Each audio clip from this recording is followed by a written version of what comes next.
1. You are live, you are live. Good morning and welcome on our sunrise safari. Coming to you from Djuma,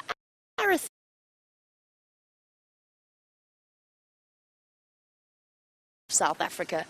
And you've arrived at a perfect time because we have just arrived at the hyena den, which very sadly, as has been the pattern over the last few days, is completely deserted.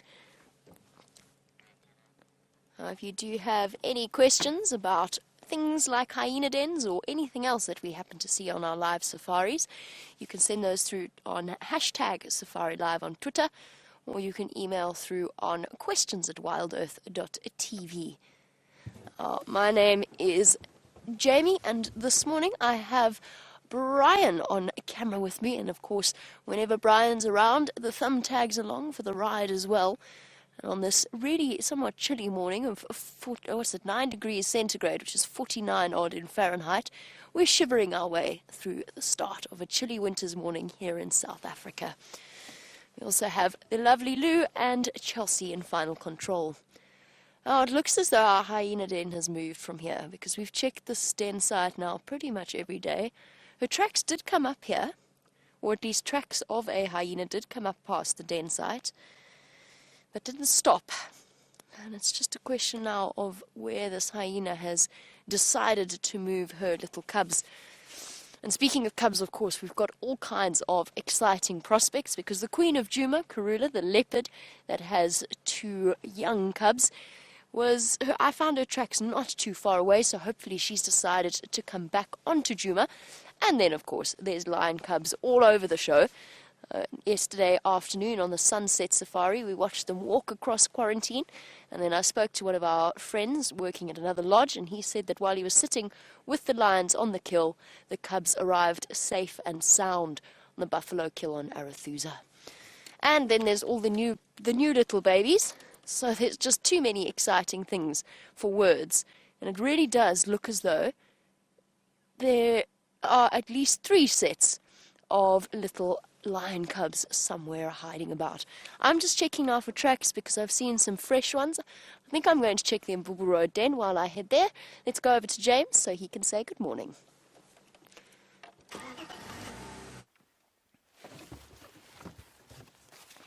Good morning, everybody. And it's a really kind of not quite bright morning yet, but I think it's going to be a spectacularly lovely day here in the northeast corner of South Africa. My name is James Hendry. On camera today is David. David is wearing his skateboarding gloves. Cycling gloves. Have you got a bicycle out here, David? Not quite. Anyway, each to his own. Also, his you don't have your balaclava on today. It's not cold enough for balaclava or bank robbing today. Excellent. Now, as Jamie has told you, we are live, and that means we do like to talk to you. Hashtag safariLIVE or questions@wildearth.tv. It'd be wonderful to hear from you over the course of the next 3 hours or so. We're heading down this sort of road here. Well, it's not a sort of road at all. It is a road. And we're going down towards an area called Red Dam on Arathusa. Now, Arathusa is this western section of land that we traverse. It's about 850 hectares, which is plus minus 1,500 acres. And over there, the Nkuhuma Pride killed a buffalo yesterday, and they brought the cubs down there yesterday evening. Now, we're going to try and get in there. I know that there's going to be a huge amount of activity around there today, so we'll try and get in there quickly before the other sightings get in. And I don't think we're going to have a long to spend with them, but it'll be quite fun to watch those little things eating at the buffalo carcass. And what I think is quite interesting is that they're now roughly, what should we say, 6 to 8 weeks old. So they're now moving with the pride. She's no longer going back towards the area, a den site to feed them, to suckle them. She will still suckle them, but she's now moving them with the pride. And the process of them weaning and becoming voracious little meat eaters has now begun. It's apparently about 9 degrees centigrade. I thought it was going to be freezing this morning, but it's not that cold. 9 degrees centigrade is roughly, if I'm not mistaken, I think 46 degrees Fahrenheit, somewhere around there. Anyway, so that is the story of the morning. As always, we don't know what's going to be around the next corner. We have no idea whether these plans that we've made are going to be... Sorry. We have no idea whether our plans are going to change, and they may well during the course of the morning, because anything could happen. Shamsun, you say, wouldn't it be nice to see little lion cubs on a buffalo kill? Well, yes, absolutely. I think it would be marvellous fun to see little lion cubs on a buffalo kill, unless you happen to be a buffalo, in which case it might be slightly disturbing to see little lion cubs on a buffalo kill. But we are not buffaloes, are we, David? No, we are not. And so we would love to see little lion cubs on a buffalo. Let us drive gently down this road. Cedric from Arethusa is just making his way in there to assess the situation, and he will then let us know if we can go in there or not. Hopefully we will be able to do so. You can see the landscape. I'm just noticing it again and again, and I remember how as Hendry got back from leave, which was not long ago, or only about 4 days ago or so, he just said how in the 2 weeks that he'd been away it had become so much drier and so much sort of wintry, the landscape. And I think that it's becoming even more and more like that now. I notice it almost on a daily basis, and I'm off on leave at the end of this week, and I think that when I get back it's going to be sort of almost unrecognizable. And one of the trees that is changing is these Nkuhuma trees, and hopefully we'll go and see an Nkuhuma pride fairly soon with little babies. That is the brown ivory Berkemia discolor. Dave, that's a very artistic silhouetted shot there, well done. And they are the last, or some of the last trees to lose their leaves, and I certainly used to remember them as being almost evergreen, but out here not so much, and they're now losing their leaves. And eventually that too will be a little skeleton tree sticking up into the sky, and interestingly almost into the early parts of the summer. So although there are lots of leaves around now, and like I've said to you before, come September, that is when this place will really look like a winter landscape. There will be no leaves on any of the trees at all. And then the knobthorns will start to leaf. They'll flower first, a lovely, subtle, sweet-scented honey smell that they make. That's these big trees here. That's a knobthorn. Yes, there we go, David. Well done. Oops, I need a gear.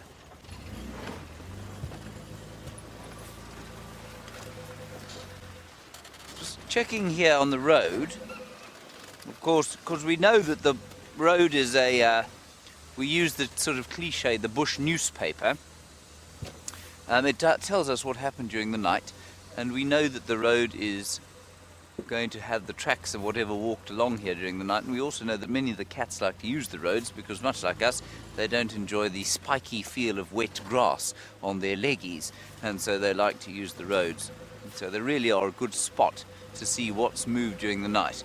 In this particular case, nothing moved on the road during the night. I can turn the radio up so that I don't miss anything. There we are. It's a lovely morning.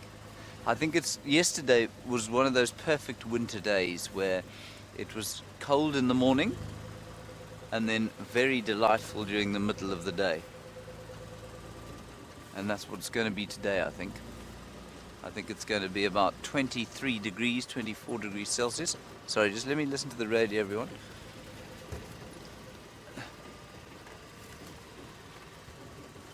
What we don't want to do is miss out on those little cubbies. And one can do that when there is much activity and people trying to get in and out.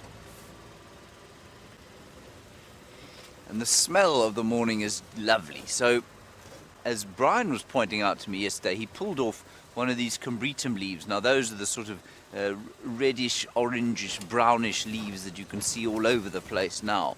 He pulled one off and he said, "This smells like cinnamon." And he's right, and it's only this time of the year they smell like that. And so as we drive through this landscape, there is a subtle smell of cinnamon in the air, which I think is lovely. It is, of course, mixed with the subtle smell of elephant dung and buffalo dung. All right, let's head across to Jamie. I'm going to try and find out what's going on with the sighting. Let's head across to Jamie and get an update from her. How's it going? While James finds out what's happening with our lions, Brian and I are heading east very slowly. That's because the faster we go, the colder it gets. I'm okay sitting sheltered by the front of Wendy, but poor Brian has to bear the full brunt of the wind chill, as all our cameramen do, and it's quite nippy this morning. It feels colder than the apparent temperature, and everything's very, very dewy. It's very damp. I've just had a really interesting update, just chatting a little bit about our hyenas. There's that gorgeous whoopsie. I got distracted by the sunrise. Nearly drove off the road. Bright, crisp morning. Really is very pretty out here. Chilly, but pretty. I just had a really interesting update from yours about our hyenas. It seems as though the guys who work at Manyeleti Game Reserve have picked up on a really nice hyena den right next to Gowrie Gate, but on the Manyeleti side. And I think, given its proximity to Djuma, and I mean basically how it works is you've got two sort of slivers of property. You've got a little sliver of Manyeleti and then Buffelshoek, and then Djuma sits bordering Buffelshoek. Okay, so picture all of that in the air. That's my drawing skills, my air drawing skills. But if that kind of makes sense, you've got a wedge going in, another wedge going in, and then a property that is Djuma, that is our traverse area. And Gowrie Gates sits at that corner. Now, given that proximity to our hyena clan, I think it's safe to say that's where they've gone.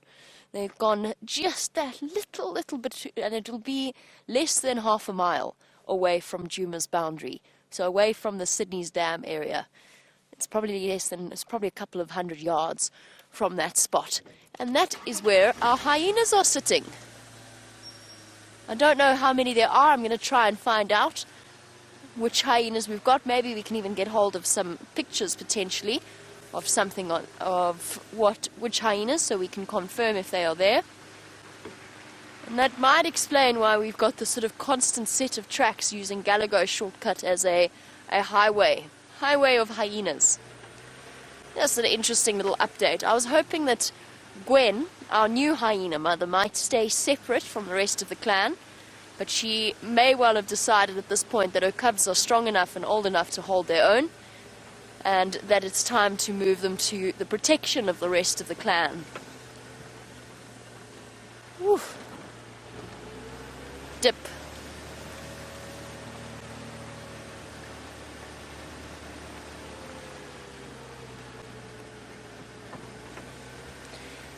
And good morning to Marco in Mexico, although of course for Marco it is not morning at all.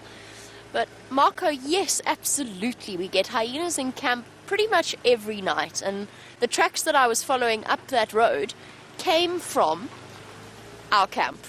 So the hyenas come and snuffle around. We're very careful to make sure that the dustbins are inside and locked away out of their reach, although the last time that happened, the last time a hyena came in, the dustbins were inside, the hyena had a bit of a snuffle outside the window and then promptly defecated. Now, it's sort of 5 o'clock in the morning, you're not necessarily alert to the dangers of landmines within one's camp, and the hyena scat was promptly walked right through the kitchen. So that, you can imagine, was very pleasant smelling.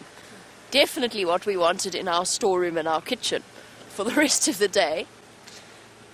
We did have a little bit of a joke about the fact that perhaps the hyena was punishing us for putting the dustbins away. The interesting thing, Marco, is that hyenas have evolved alongside humans, and they have associated us with food and food scraps for hundreds and hundreds of years. So absolutely, they learn incredibly quickly that people bring food, and if there's any kind of sloppiness around a camp, and I'm thinking particularly of that incident in Kruger not so long ago, if there's any sloppiness or deliberate leaving out of food, those hyenas are going to be there guaranteed every single evening, if they think they can get food every single evening. And that, of course, is one of the reasons behind, not the sole reason, but one of the reasons behind that tragic incident with the poor boy who got bitten badly by a hyena in one of the Kruger National Park camps.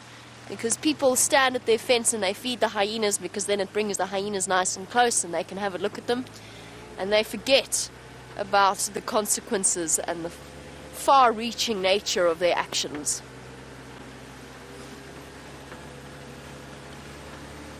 We try to be very careful. We also shut the gate, believe it or not, of the camp, but that's never stopped. I've never ever found a fence that stops a hyena or a leopard from getting through if they want to get through. Oof, everything's hiding. They're all still in bed. Trying to sneak away from the cold. Shame, and those poor little... One has to feel so terribly sorry for those little lion cubs. They'll be fine, don't get me wrong. They've got each other for warmth and they'll be tucked away securely. But you have to feel sorry for them when mom's away feeding and you've got these tiny little creatures cuddling together and shivering.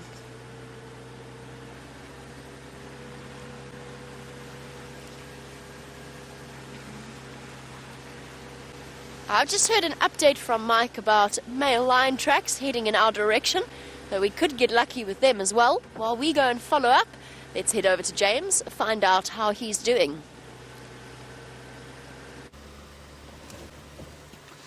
Right, now there is a great excitement out here because thousands of people are descending on the lion sighting. We are what is known as second standby, which means that we'll be able to go in hopefully in the next half an hour or so to have a look at the cubs. They are on site, they are devouring meat as we speak, so it would be very nice to go in there. If I suddenly looked like this, it means that the radio is exploding in my ear again. But I cannot turn it down because I don't want to miss us being called in. We are, of course, very much guests at Arathusa, and so we need to be sort of inconspicuous and thank you, and very, polite to everybody around here, lest we be tossed off the land. We won't be tossed off the land, it's okay. I'm normally very polite, aren't I, David? There is a duiker, David, if you can believe it. It's now running at great speed. There it is. David has spotted a blurry duiker. There we go. Now it's in sharp relief. Beautiful. Nice shot. Texas Tweed, you ask a very valid question as to how old those cubs we found yesterday were. Texas Tweed, they were youngsters. They were probably only about, I'd say, maximum of 2 weeks old. I think less than that. So basically, I had no idea that they were that age. We thought we'd go in there and see if the mother was there. I thought there were these 3 cubs, and that's why we closed that sighting down very quickly, and we'll only go in there if the mother is there now, because they're too young to view on their own, that's for sure. And so what will happen is that somebody, maybe Paterson, maybe Jamie, or someone will go in there today, check if the mother's there with the cubs. If she isn't there, then we won't view them. So it was just kind of we knew there were cubs there, so we went to have a look. We didn't know that they were that small, and so that's why we moved out of that sighting yesterday. Beautiful to see them like that. And again, like I said yesterday, we run it like this because there are so many cars around and so many vehicles and people wanting to get into sightings and look at them. We need to try and be as sensitive as possible. To stick a film crew in there, not moving around, vehicles not going in and out, I don't think would have any effect on the lives of those cubs whatsoever. But we can't do that, obviously, because, there are lots of people who'd want to get in and out. So we just close it down and just make it as sensitive as possible for those cubs. And you know that many times you've seen documentaries of cubs being carried in their mothers' mouths, and you've seen probably even births of young lions and young leopards.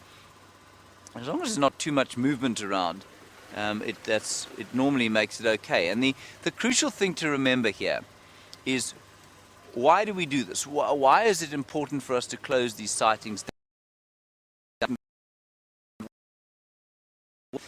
Now, to me, there are 2 issues here. The first is, it's largely that we think maybe and quite possibly hyenas follow vehicles.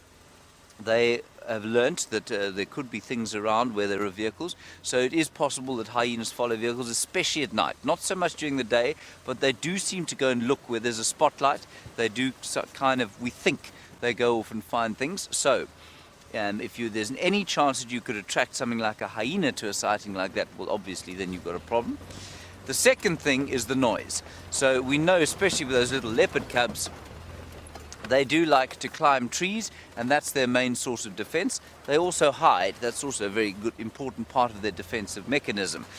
They cannot hear or smell potential threats coming up to the den site if there are vehicles moving around in and out constantly. And if, without vehicles there, they'll be able to hear maybe the rustling in a bush, go up a tree, or they'll be able to smell something like a hyena and go quiet and hide under a bush, which is probably what those little lion cubs would do. With the vehicles coming in and out, we are a very powerful smell in this car, and that's not to cast aspersions on David's personal hygiene, because he smells very good, of course, to the human being, but to the lion cub, he will be very distracting to smell, as will all of the fluids in the vehicle, the fuel, the burning gasoline and that sort of stuff. So that's why the sensitivity around these cubs exists. It's not that our being there in a stationary position has any effect on their lives, because I don't believe that it does. But the smell and the sound that we make going in and out is what makes that sensitivity so important. So there are no hard and fast rules, but we have to make the hard and fast rules when there are so many people around. So I know to many of you it would have been slightly confusing, A, as to why we went in there yesterday, and B, as to why we wouldn't stay there. Right, we're going towards Red Dam anyway, just to see if there's some water there.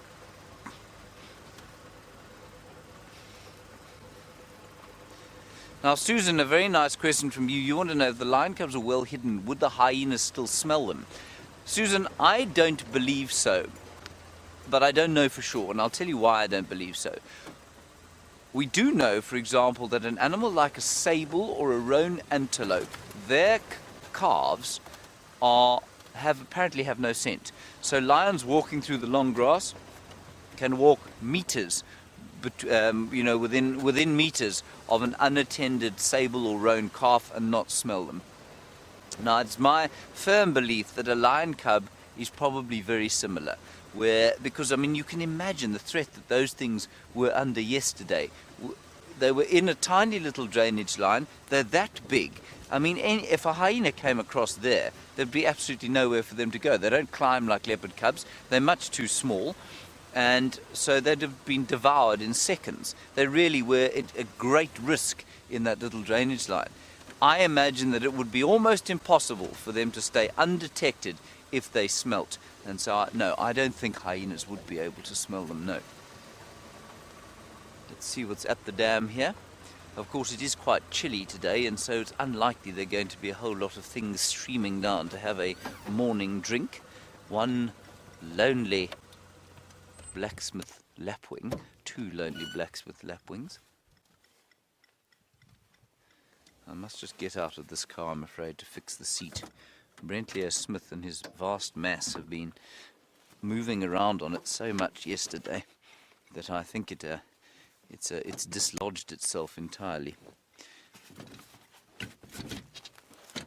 There we go. That will be better. So that's the blacksmith lapwing, and as many of you will know, it is called such because apparently its tinking noise, which you can hear there, is supposed to sound like a blacksmith hitting an anvil. I don't think it sounds anything like that myself. Having been a bit of a horseman myself in my day, I have seen many blacksmiths, and I've yet to hear one that hits an anvil that makes a sound like that. There's also, if you listen very carefully, I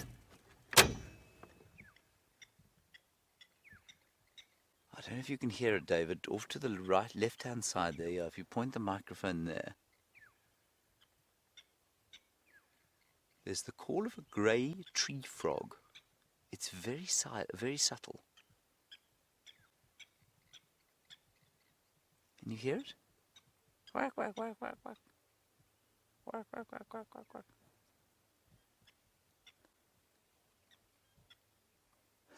That's interesting. It's very subtle, everyone. I don't think you'll be able to hear it. It's in one of those trees there. There's a grey tree frog, clearly in high estivation mode, i.e. completely shut down just about, but he is making a very subtle call. Alrighty, let's move on. from Red Dam. Ooh, but before we do that, let's have a quick look at the sun.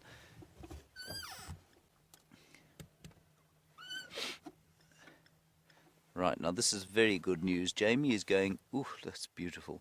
Jamie is going to have a look quickly at the little cubs because the mum seems to have headed that way.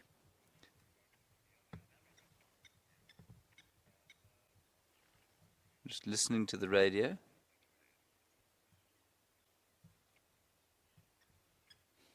We might have two sets of lion cubs.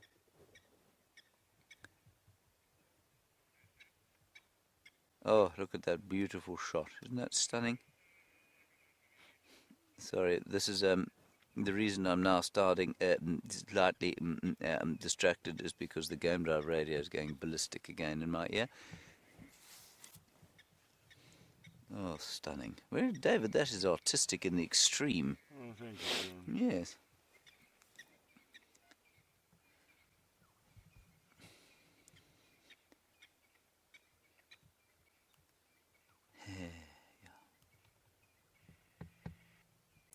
Okay, let's move on from here. I just want to make sure that we are in position when our time to go into that cubs.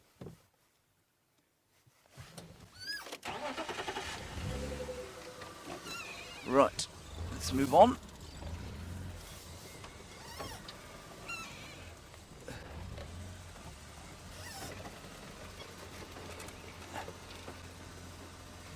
Yes, it is. I walk in the rain. You say, is this my hairspray next to the monitor? It is my hairspray. I walk in the rain. And it's my hairspray because, of course, I don't have any hair anymore. And so what you do is you put an engine lubricant on the top of your head and it makes the baldness shine very nicely. But because the sun has just come up and is at the wrong angle, I'm not going to put it on now because, well, it will blind you. The lens will crack. The sensor in the camera will be destroyed by the great brightness of my balding head. Let me move that out of the way. Thank you, I Walk in the Rain, for reminding everybody that I am in fact bald. Well, not quite bald. You see, if I was bald it would be okay. It's just that there's a rather disturbing pattern of baldness on the top of my head, which is really, it's quite astounding what it looks like through the camera. I'm not going to show you, but it's not an even balding pattern. You know, we all have our little trials to deal with. That is mine, amongst others. But that's my main bugbear with my personal genetics at this stage, other than my plover's legs. You just move out of the way here for Ryan. Come, Ryan, I'll move.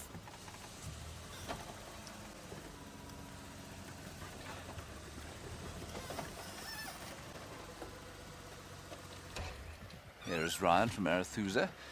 His guests are freezing to death, as you can see. Good morning. Aye. How are you doing? Enjoy? Chilly this morning. Yes, you all look rather like you're expecting a snowstorm. Aren't you? Not quite. No, I'm all right here. I've got a blankie on my leggies. Enjoy. We'll see you around the other side. So Ryan is going to the lions, and then we'll go in after him. And with any luck, we'll have 2 lion cub sightings, like I say. It'll be very exciting, won't it, David? Yes, we won't know where to look. I still think even if those other very little ones are there with Mum, I think it's going to be difficult to get a good view of them because they are deep in a drainage line. But also there's not too much activity on Djuma, it sounds like, this morning, so maybe we'll get a decent sighting there. Who knows? My hands are now getting very cold. So Jamie will tell you, but she has just checked the mother is not at the old den site from yesterday, so she's going to pull out of that area and go and look for something else. So we'll have to make do with our lion cubs here. So disappointing, isn't it, David? Yes. You see how David has to quietly say, yes, James, every time I make a gormless comment, because he can't sort of roll his eyes to you and slap me on the back of my head and tell me to stop being an idiot. He has to pretend that he finds me very amusing. Otherwise, my very fragile presenter's ego will become upset.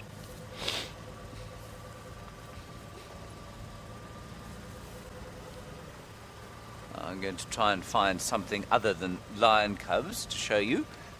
But it is so cold this morning. Suddenly it seems to have got colder, don't you think, Dave? Yes.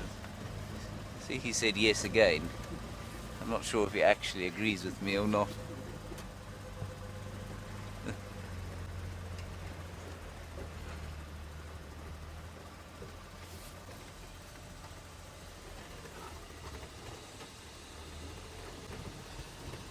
Sorry, look, I'll give you my look.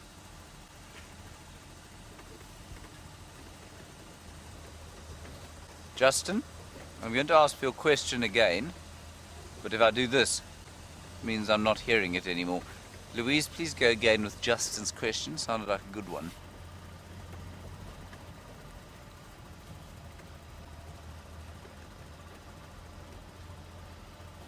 If I had a catchphrase that could be on a mug or a t-shirt, what would it be? That's not something I've ever been asked before, Justin. I shall have to think about it. A catchphrase. I'm not sure. I thought I saw a leopard there, but I didn't. I saw a stick. Justin, a catchphrase.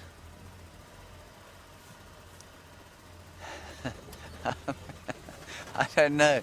You know what I've taken to saying to people? I've done it for years now. I don't know why I do it. I have no attachment to the country at all, but every time I see somebody, I drive past them, like in the bush here, and I go, Vive la France! And people just stare at you blankly because we have no connection with France here. I have no connection with France. I'm not sure why I do that, so I'd probably put that on a mug or a t-shirt. Yes, I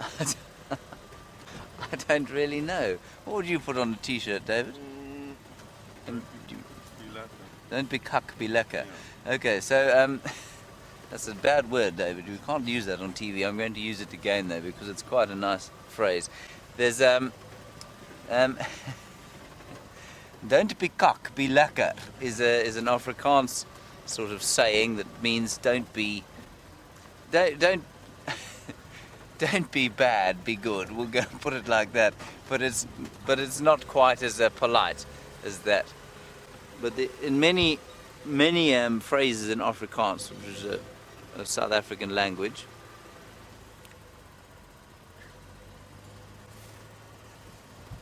okay, we're okay now.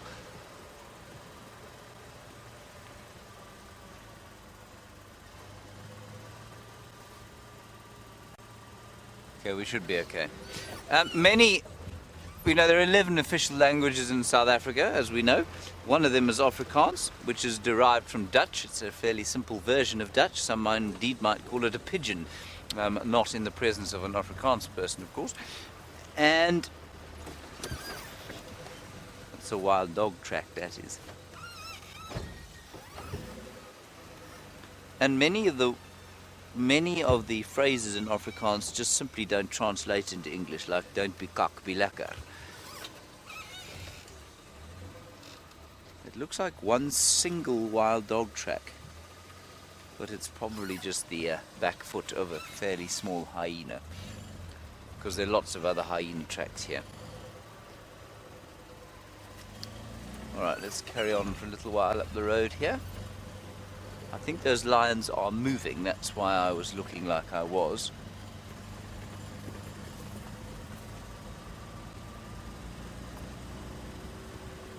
Alright.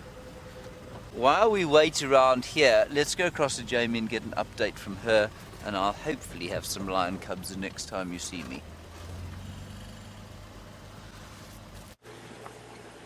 That is very exciting news, the potential of seeing our little lion cubs on their, probably not their first kill, but certainly one of their first kills ever. Sorry, I'm just distracted looking back into a tree to make sure that's not a kill that I see dangling there, but I don't think it's a kill. I think it is a branch. Obviously, our leopards in this area very often drag their food up into a tree to keep it out of the reach of marauding lions and hyenas. That's what I was checking there. Now, interesting news. There are fresh female lion tracks going into Buffelshoek Dam and into the drainage line there where she was keeping those tiny brand new cubs. We've done a circuit of the area. I just want to see, I suspect that she is going to move them out of that den site. In fact, she probably already has moved them out of that den site and a little bit closer towards the kill. So whilst they're too young, unlike the ones that are there now, these little cubs are far too young to be at a kill site. Their ears haven't even popped up yet, but they are very far away for her to keep going, feeding at the carcass and then coming back, feeding at the carcass, coming back. So what you'll probably find under the cover of night is that she's busy moving them a little bit closer. So I imagine that was what she was up to last night. This is a sort of sighting one wishes desperately that one could see, but at the same time, obviously we would never wish to compromise the safety whilst she moved them. That being said, the tracks are so fresh that must have been from this morning or recently. So I just want to do a check of the area around it, just to make sure that she isn't in the process of moving them, which would be fascinating for us to witness, because her tracks kind of do go backwards and forwards.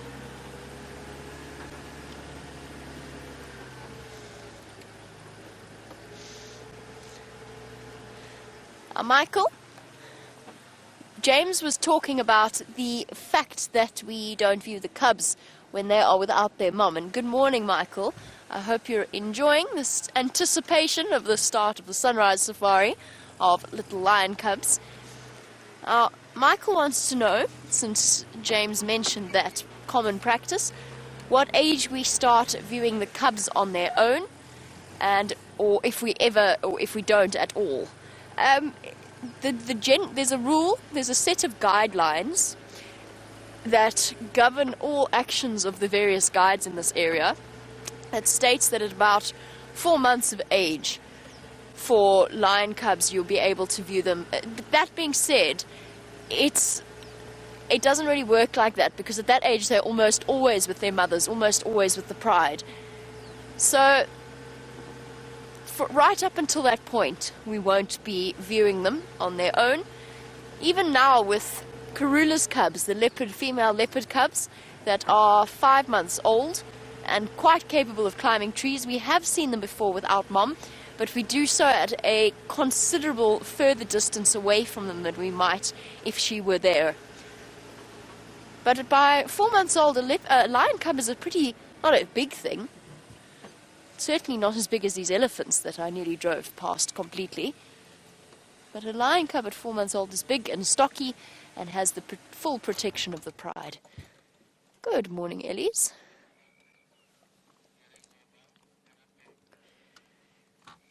And how are we on this beautiful morning? Looks like a couple of young bulls. Oh, and a breeding herd. Here's some very little ones. Where are you going to go, Ellie, so we can get a nice view? I think they're on their way to have a drink. Nice. There's a big breeding herd here. Hello, guys.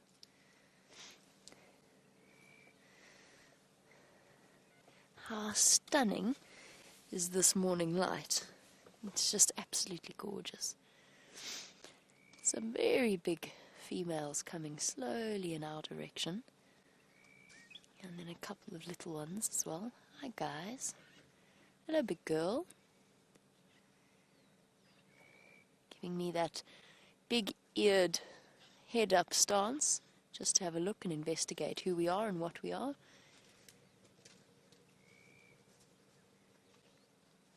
And a deep rumble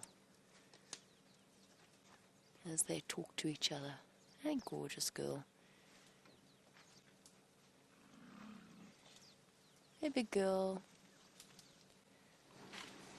Good morning. Don't worry, we're not a threat. We're just coming to say hello to your pretty family. Little ones moving behind, the safety of the rest of the herd.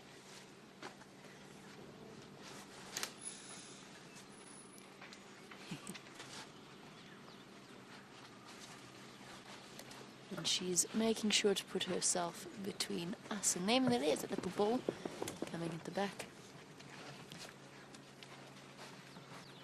Morning, Ellies. And you, are you going to be cheeky? You're going to be cheeky? Hmm? Hey, little boy. Nope, just coming through. And as I said, they could well be on their way for a drink at Buffelshoek Dam.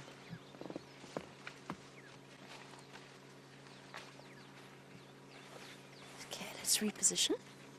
Now that they have moved behind us and we're not too close to startle them. Awesome! What a wonderful way to start off the morning. Just waving hello to Mike and all his guests. And we'll move over so that they can have a view of the eddies as well.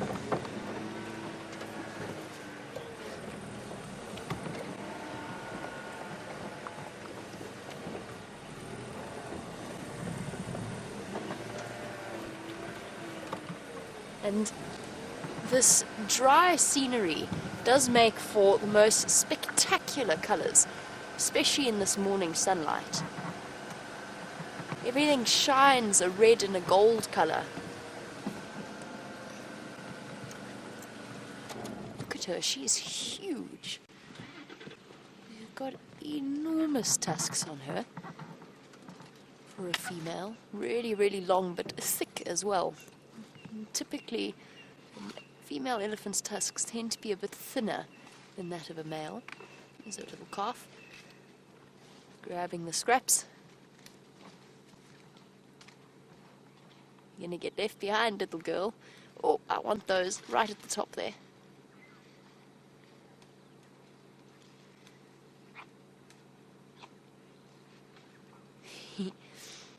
And while her previous calf munches away, Shamsun, she is huge, and yes, it could well be that she was pregnant. She's not heavily pregnant, that female that walked away from us. She was, I wouldn't say that she is imminently due to give birth. Oh, little one reaching, stretching right up. I would, however, say that there's a good chance, given the age of her current calf, who is desperate to get to those top leaves. Here we go, well done, little girl. Careful, watch your feet. See what I mean about the beautiful colours at the moment? The Shamsun, yes, elephants give birth at any time of year. They don't have a strict breeding season. A slight peak when around the rainy season, when there is plenty of food and nutrients about. But with a 22-month gestation, they can't really afford to be fussy as to when they give birth. They don't need to be. And they lactate for up to 3 years afterwards. So the calf is provided with plenty of food.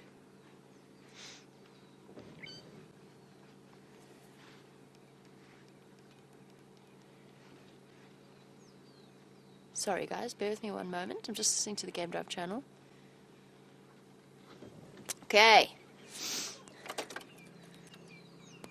Oh, well done. I'd like to make my way there.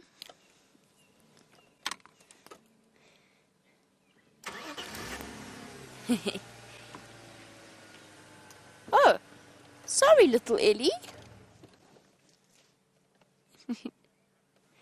Didn't see you there.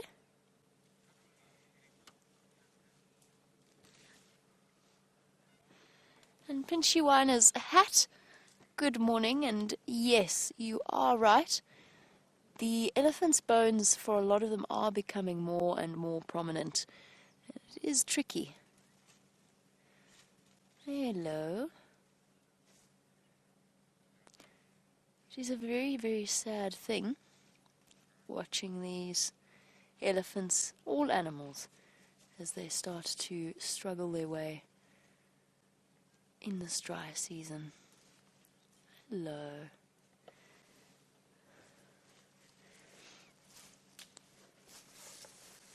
Hi, big girl.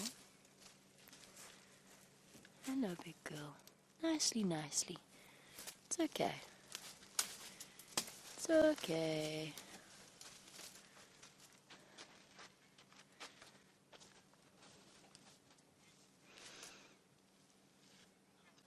Beautiful. Right up close to this. But Pinchy One is right. To see the effect of the drought is relatively stressful for all of us. And Shelley, with the drought, I wouldn't say that the elephants are becoming more aggressive, but they are more stressed out. They definitely are showing stress levels, increased stress levels. They've got further to walk for water. They've got further to walk for food. They're tired. They're nutritionally stressed. And yes, that is making them slightly more, not aggressive, aggravated in terms of their responses to anything, not necessarily us. I mean, you can see how peaceful they are. That elephant walked right next to our vehicle.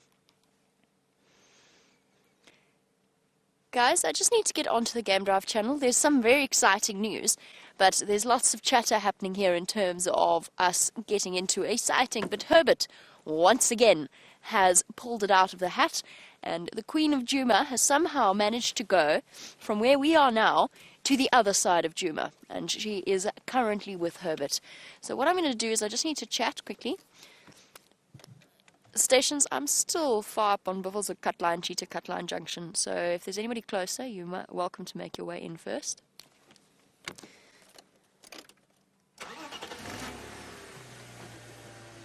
It is time for us to head in a different direction.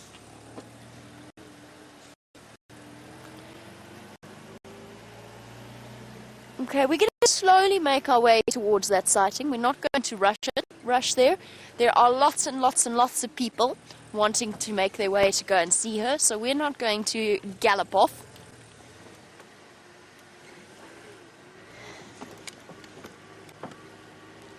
Just going to turn things down a bit.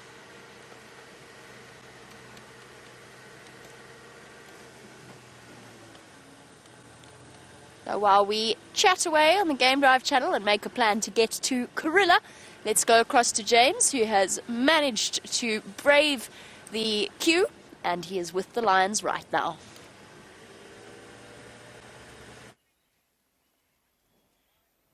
There's very exciting stuff in here, everyone.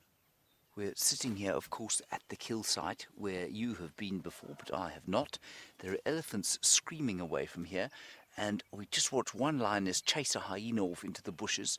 She's looking up. The cubs are apparently to the right-hand side of your screen, perhaps heading this way. Not sure yet. I think you'll find that the mother led them away from here because of the presence of so many hyena. We've seen 2 or 3 of them. Here she comes now, Davy. She's coming back through the bush there. Other lioness. And here comes the lioness with the cubs.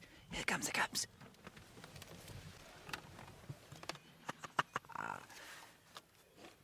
Isn't this wonderful? Now, we're not going to have a very long time here, everyone. Ryan, I've got visual now. They're all come back to the carcass. Isn't this brilliant? Look at the little things. I must try and maintain some form of decorum. Not squeal. They are the best.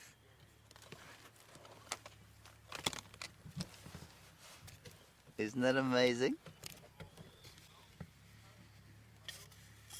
This is just fantastic stuff. Hello, little chaps. All right, now, everyone, what we're going to do now is a virtual reality shoot. That means that I'm going to talk towards the front of the car. We won't be taking, well, we will take your questions, but just try and save them up a little bit. So I'm going to do a virtual reality shoot. Dave, do we need to clap or something? Rolling, nice big clap. We're just going to do a clap. Does that do? All right. Now to the right-hand side of the front of where you're looking. 3 little cubs chewing there on a stick. They would have been eating some meat. In the front there you can see their mother. She's lying away from the carcass, and to the left and front, of course, 2 lionesses on a buffalo bull. The 3 of them, in fact 5 of them, killed this thing yesterday. 2 of them have departed to go back to their litter of cubs, much smaller than these ones. These ones, which you can see on the right-hand side there, are just 8 weeks old. So they've just started moving with the pride. So they will still be suckling, but she will also be starting to feed them meat. And if you look above you, you can see beautiful blue winter's clear skies. It's absolutely stunning. It's the most perfect morning. And there you can see they're just fossicking around there. That moist sand that little cub is playing in there, that's blood. That is blood from this buffalo that was killed here yesterday. You can see they're moving up to its mum while the 2 of them play off to the side. Absolutely wonderful, wonderful stuff.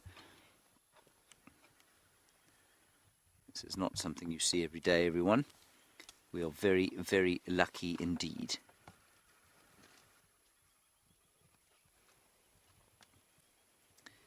And we know, of course, that there is a great danger here for these cubs because there are hyenas around, and hyenas, of course, will destroy little cubs like this if they can get at them.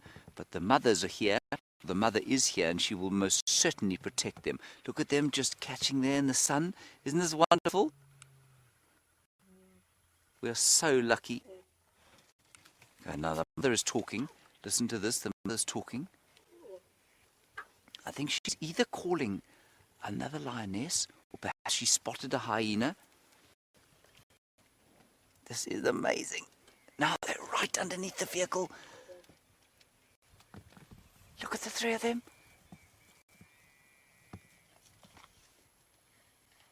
Oh, this is just too fantastic for words. Look at them playing here. Now we don't know which one's a male and which one's a female. Looks like at least 1 male to me. Looks like 1 male and 2 females. Now they're going to have something to eat. This is fantastic. Oh, wow. And of course, they're right underneath you now. So look to the right and down. You can see them there. Oh, this is unbelievable. While the 2 females who do not have cubs are feeding. Oh, there's another lion calling to the right-hand side. I can hear a female going, oh, oh.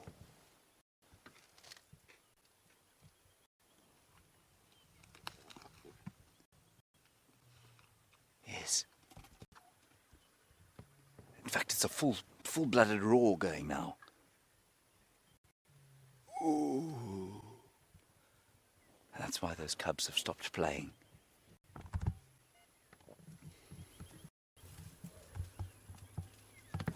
Look at them playing here. It's just too wonderful. We are so lucky to see this, really.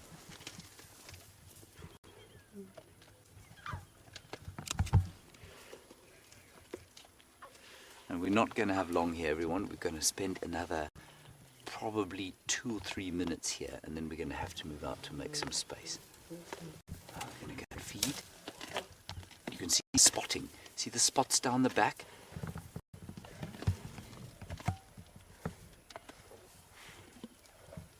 This is just unbelievable stuff.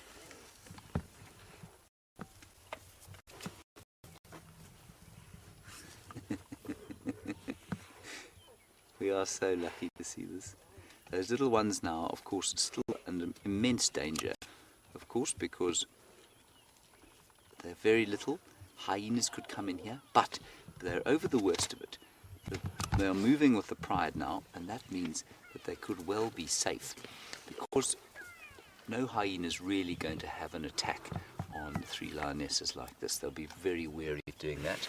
At this kill site, probably take at least 5 or 6, no, in fact at least 8 hyenas before these lionesses would be chased off. just absolutely fantastic stuff. What I'm hoping is that they're going to make a nice call for you. The sound of little lion cubs playing is unbelievable. Ow, wow.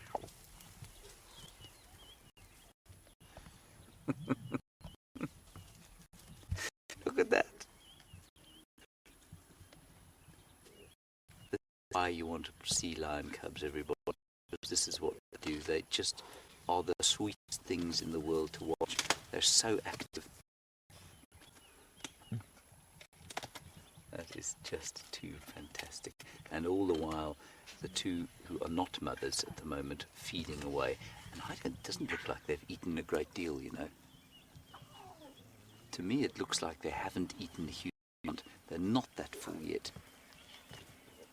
All right, everyone, that's going to be it for us. We're going to have to leave here. I'm going to pull out now. Stand by one. You can make your way in here. All right, everybody, that's going to be it. Let's just enjoy one last view of these incredible lions. We're going to have to leave now, but what a joy to see them here in the perfect golden winter morning light.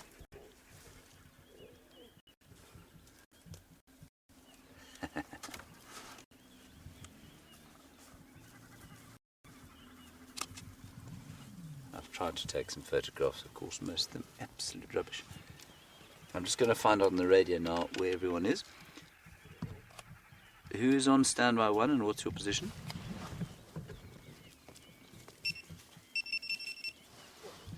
Okay, copy. Will you just let me know when you get off road and I'll move out then? Well, we'll have a minute left, everyone, so let's just enjoy it for a minute.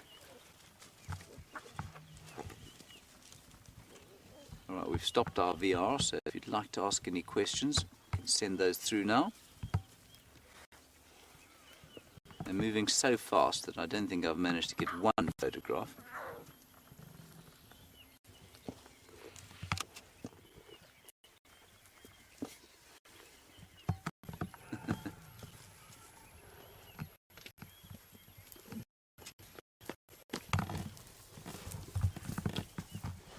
Dara in Ohio, you saying, do I know if they're boys or girls yet? I don't. I think I saw one male and two females, I think. But I'm not sure. I'm not certain. So it could be either. Or it could be many. One of many combinations. I think that's what it is, though. And so it will, in fact, be Jerry, Kirsty and Louise is what we'll call them. And do you think, Dave? Sounds good, Dave. Oh, those are very good names for them. Jerry will be the male, because, you know, it could be Gerald or Geraldine.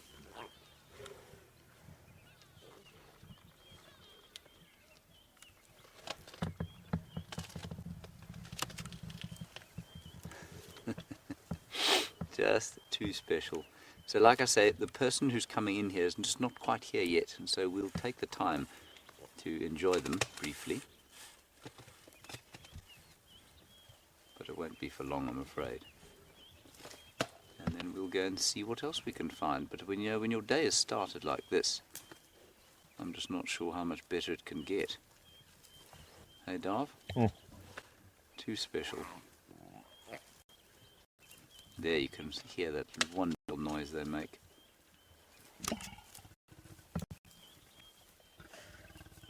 And Mum getting irritated now. And they're getting irritated with each other. You know, those females, although they are supposedly friends with each other, they do a great deal of fighting over food.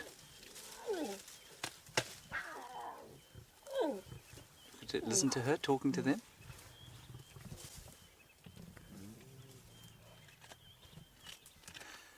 This is wonderful.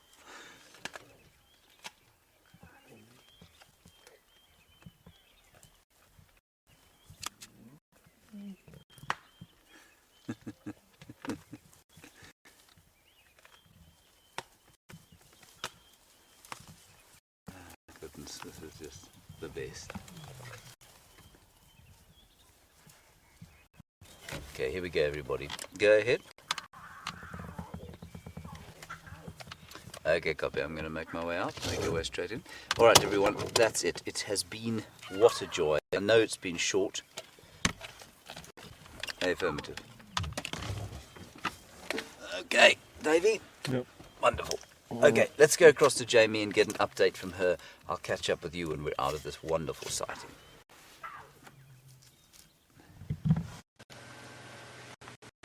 That sounds like it was the most extraordinary time spent with those little cubs. I'm absolutely thrilled for you. I'm thrilled for James. I know how much he adores the lion cubs, and of course he was terribly upset when Brian and myself saw them the first time.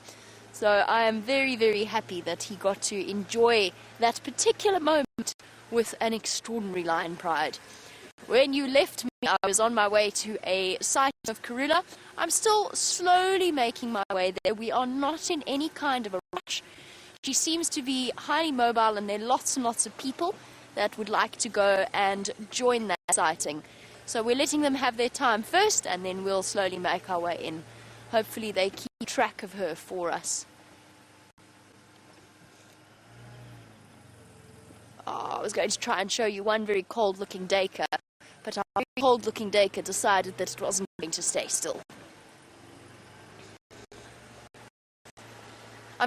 Bear with me 1 second, I just want to hear an update on where she is.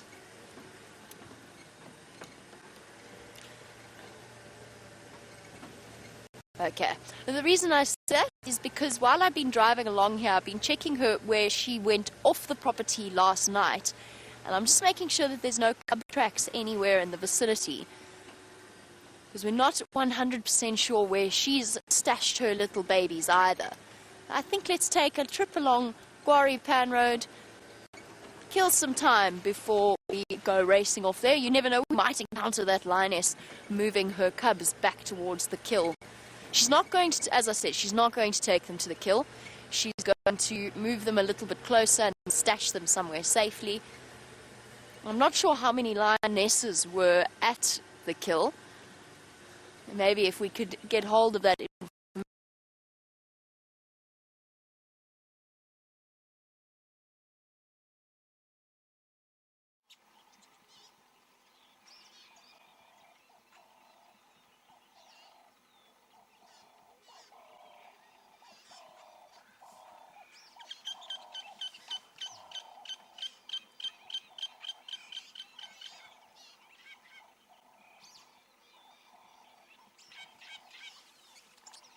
We are back up and running thanks to the concerted efforts of Peter Braat, who is here and helping us out. Sorry guys, struggling a little bit with game drive comms. We're trying to just make our way into the Karula sighting, but we've just got to confirm exactly what order we're going to do that in.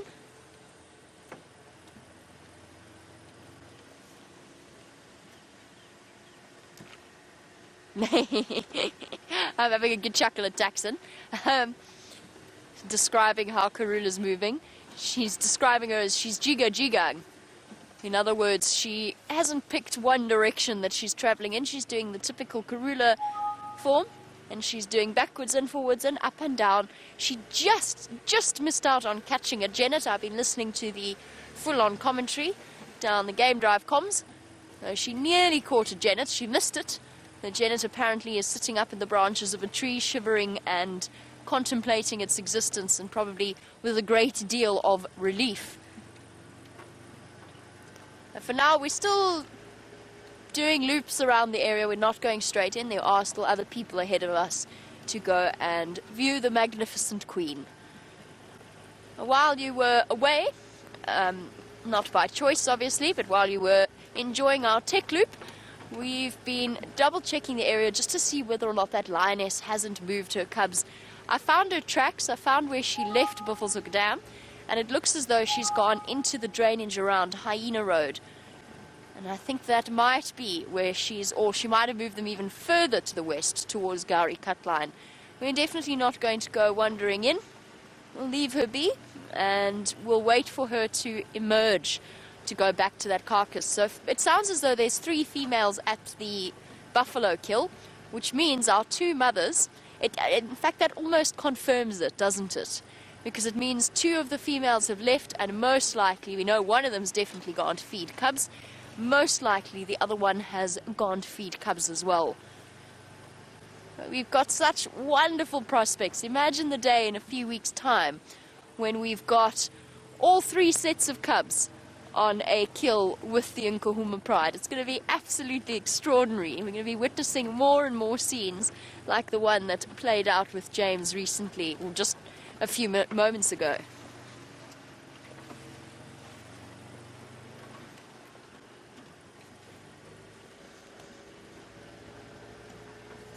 It is a very crisp, very bright morning. While we circle the area and slowly make our way towards the Queen of Djuma, let's go over to James, find out what he's been up to and whether or not he's still smiling from ear to ear after that incredible sighting.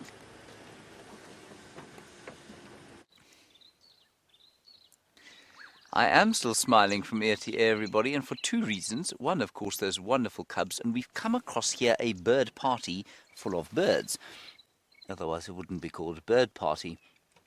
And it's difficult to see what's going on here, but there are lots of birds. There's scimitar bulls, there are white-crested helmet shrikes, there are long-billed crombecs, and most of all, if you listen carefully, there's a Steerling's wren warbler. Now, I know many of you will not have that on your bird lists. Just keep listening, everyone. Yeah, naturally, it's gone silent. There's also... Is that it, Jim? You got it. Good grief. No, that's a Shivambalana. That's the emerald spotted wood dove. There's also a black cuckoo shrike going prop prop. It sounds like a frog.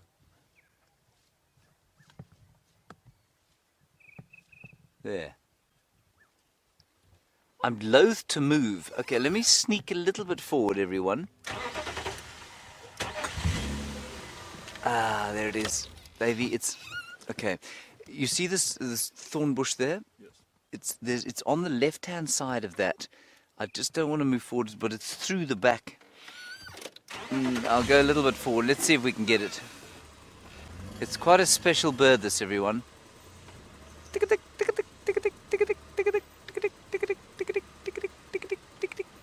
Where are you? Where are you? You foul little bird. Why have you gone away? There. There it is. Did you get where it landed? Not quite, no.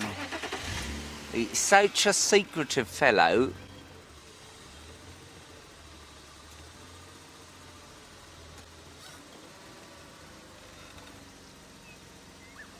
Dave, he's in this bush here. There are a few birds in this bush here, one of which is a long-billed crombeck. If you go up and to the left, you'll get the crombeck. Can you see the crombeck there? Down a bit. Oh, now the crombeck's gone too. Okay, everyone, I'm afraid that's it. But let me just quickly, I'll show you a picture of him. He's really quite splendid. And he might pitch up while we're waiting here. And W for wren warbler. Or just W for warbler. Warbler. Warbler. There we go, 352. He's a very sort of inconspicuous fellow. It's not like you would see him. He's not like a great eagle or a great colourful parrot of some kind. But there he is there. The Steerling's wren warbler, or Miombo wren warbler, sorry. And that's him there. And he goes tick tick tick tick tick tick tick tick tick tick tick tick tick tick tick tick. No. They're all around here, everyone. It's just almost impossible to show them with the camera. Just look into this tree here, Dave. You can see some scimitar bulls. There we go. That's a scimitar bull, everyone. Looks like a green woodhoopoo, but isn't. It's got a long, thin, scimitar-like black bill, and it doesn't want to be on screen. Beastly little fellow.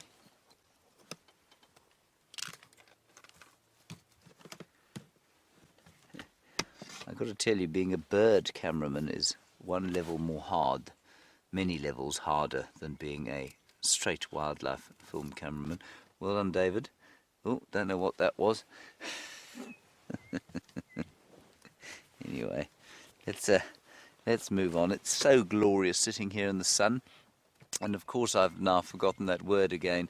That means the warm sun on your face in a cold winter's morning. No, apricity. Thank you. That's Kirsten who remembered it, and Louise now this morning. Apricity. Thank you, Louise. Apricity. Beautiful. I'm feeling great precipitousness upon my face.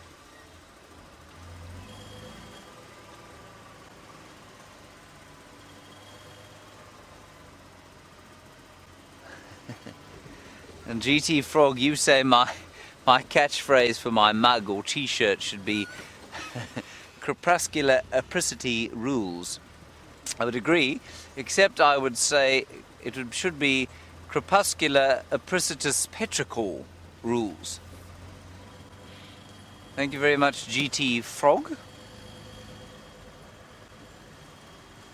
And as Louise says, rules must be spelt with a Z. Louise, that is not how you spell rules. You know that. You know I would be unable to have anything that had rules spelt with a Z, because I'm not hip and cool and gangster like you, Slim Shady. There is a little herd of impala, and I always say the rule is you have to stop for at least one herd of impala every day, because they are so beautiful, and yet we drive past them and don't appreciate quite, I don't feel, what they have to offer. Now, all of them will be pregnant, these females, or say 90% of them, and that's not easy at this time of the year, and they will start to wear it. When you look at the males, I think they're all looking in pretty good condition. You start to look at the females round about this time of the year, they're starting to show signs of nutritional distress. Slightly more hippie, their bones sticking out slightly more. Not an easy time at all. But they still look alright, you know. I think they look better, for example, in the elephants. I think the elephants are starting to look a bit ropey.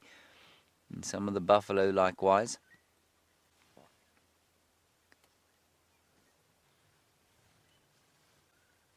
Very, very nice. It's the most perfect morning, everyone. You can see almost not a breath of wind. There's a very slight northwesterly breeze. Very slight. Northwest is to the right-hand side of your screen. In the background, the call of the most beautiful bird here, the lilac-breasted roller, and its extremely ugly call.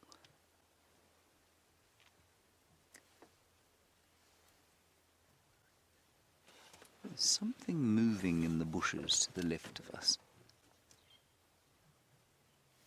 I suspect a francolin fossicking amongst the cinnamon-scented leaf litter.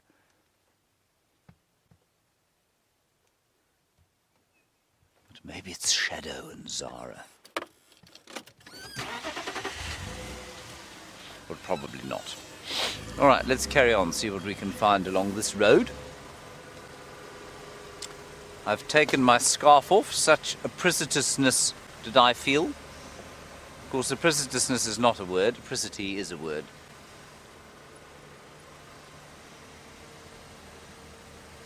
That's a wonderful word, I just wish I could remember it.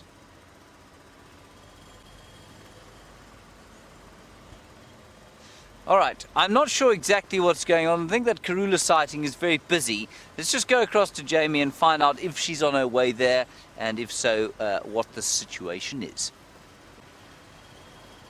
Your timing is perfect, because we are indeed on our way there. We're going quite fast, actually, because Karula is about to disappear into the drainage line system. So we're going to have our work cut out for her staying with her.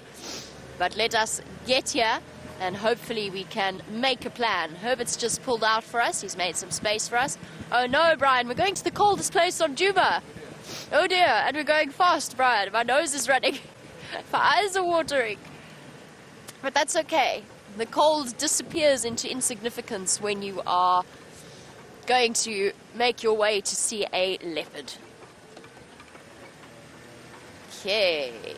Apparently she keeps changing her mind about where she wants to be. Bear with me 1 second while we attempt to work out which approach might be best.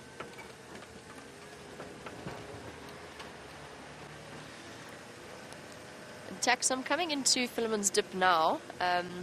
Shall I approach from Finns Road?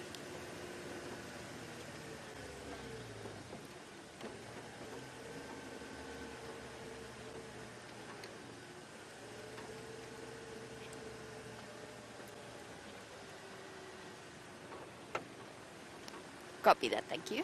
Okay. Let's just check very carefully here. She's just disappeared after all that. She's somewhere here. Well, Tax says she's going west, but he's already gone around to follow up on her. And we know what Karula can be like. She can be a pretty tricky cat when it comes to picking a direction. Let's just go nice and slowly, make sure that we don't miss her.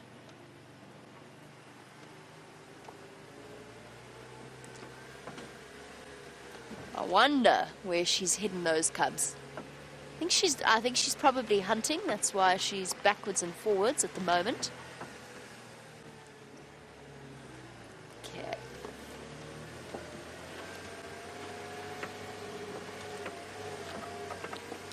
Copy that, thank you. Whee! And off we go. They've got her again. She's on the road. She's on this road, to be precise.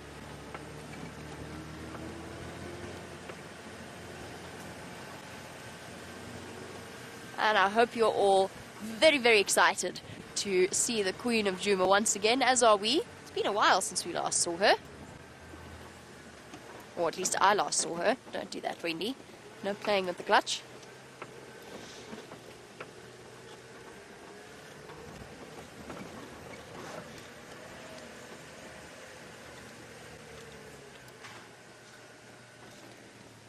Okay. Let us see where she may be. Let us attempt to find a way through here.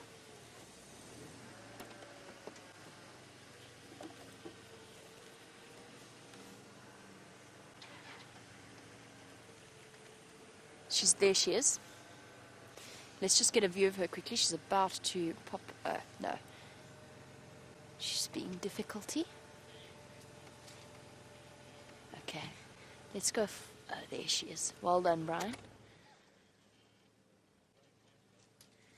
Okay. Let us attempt to reposition.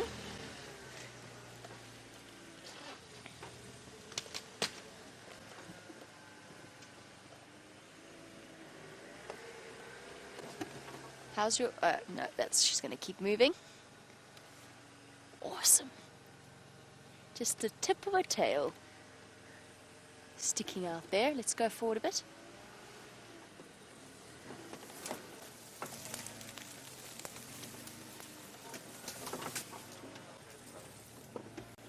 She's coming this side. Oh, there she goes. Okay, duck down. There we go. Yay. Where'd she go? Pulling her usual Karula tricks. Hidden behind the trees for now. There she goes. Picking her way through the drainage line. It's going to be tricky for us to stay with her, but we are going to try.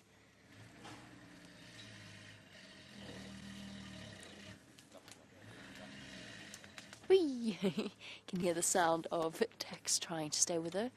There she goes. She is going straight towards the road. I'm going to try follow up there. Got her. Thank you so much, yours.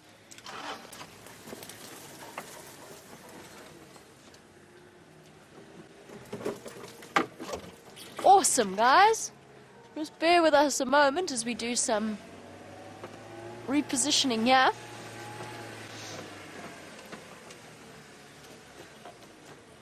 Let's see if she doesn't pop out over here.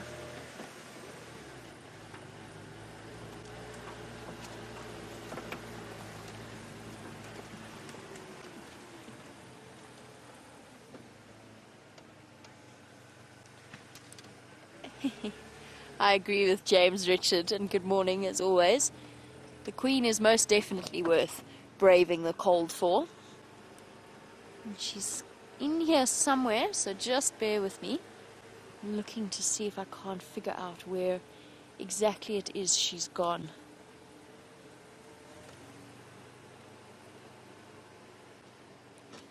She's gonna pop out behind us. I think she's down there. I think Paterson's got her still.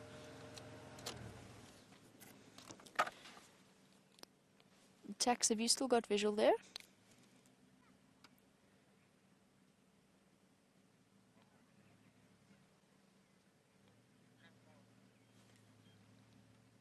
Copy that, thank you. She's between us, apparently. Can we see her, Brian? I can't see her. Go ahead, Mike. She must be, I think she's moving in this direction.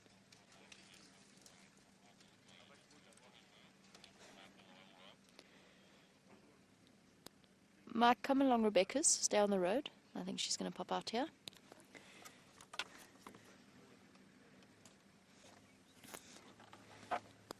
Negative Tax. He's asking me if I can see her. I'm saying no, I can't. Oh, there she is. I've got her, Tax. She's behind me.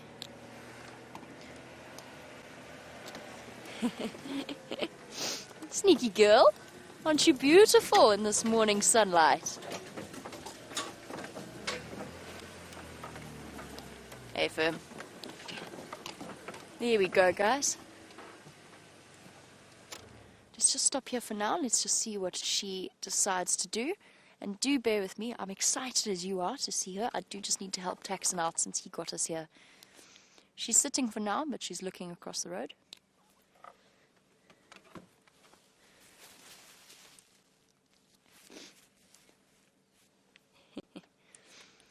Amazing. You can know a leopard's there, and they still do this amazing job of keeping themselves secret. It's just the subtle nature of the animals themselves. Okay, let's go a bit.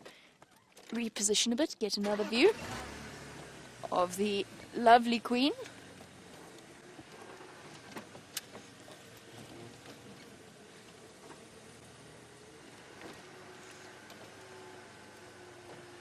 There she goes.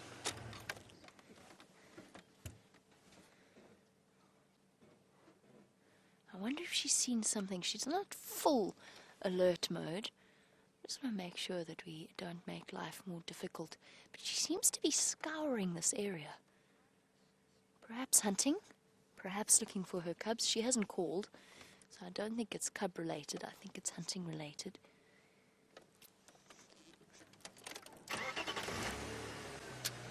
Go forward a little bit.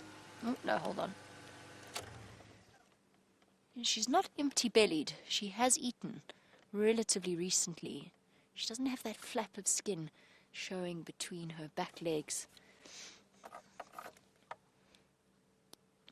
She's crossed the road now, heading more west. Okay. We're going to try and stay with her. It's a very tricky spot, but I think we'll be okay for the moment. It's this drainage line system around Philemon's Dip that she absolutely loves. Let's just hold on one moment here. We went to investigate what's in the drainage line. Good morning, gorgeous. Tail up in the air. And that beautiful yellow coat shining in this dawn light. There's no better time to see a leopard except maybe in the evening. First thing in the morning is just extraordinary.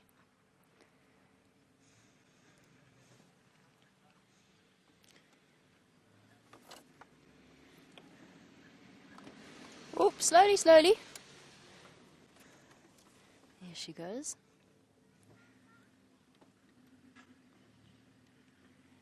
Slinking through the bush. Okay, we're going to keep up with her, otherwise she is going to disappear. There's something so incredibly graceful about the way in which a leopard moves. She's going into the dip now. Life is about to get very, very tricky. I'm going to have to go around. I don't even think I can get around here. I think she's going to cross onto the other side. I think, actually, we'll have a better chance of seeing her from the other side.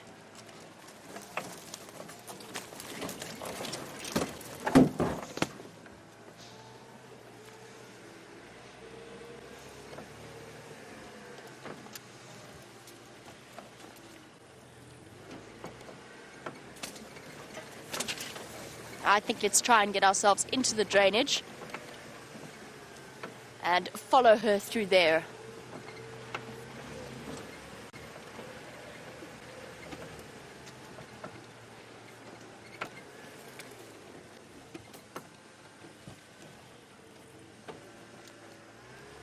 Seems as though this was a good decision. Tax is there as well.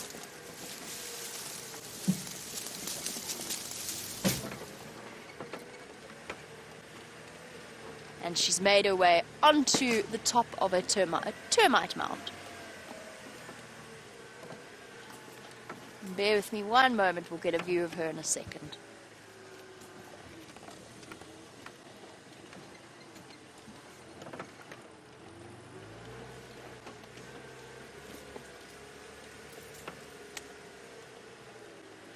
Yeah, that's wonderful. Anna Marie's had 2 out of her 3 wishes come true. One was for lion cubs, the other was for Queen Karula. And now the third one is a ground hornbill. Well, we'll do our best, Anna Marie, but for now, we're going to settle for this position unless she lies down. And the reason I say that is because she's about to get up, I think. Surveying us from her perch on top of an island in the middle of a river system. Yeah, there we go.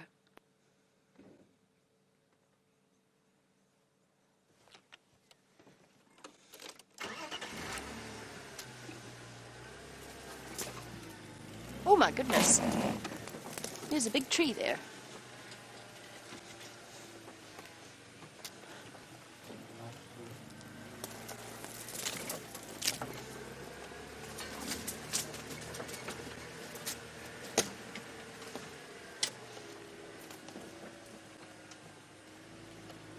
Okay guys, this might be a relatively limited sighting with Karula.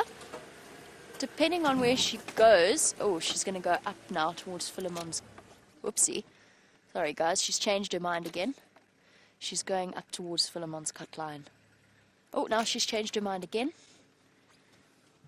She's spotted something. She has spotted something. Her body language has just changed. Not intently stalking.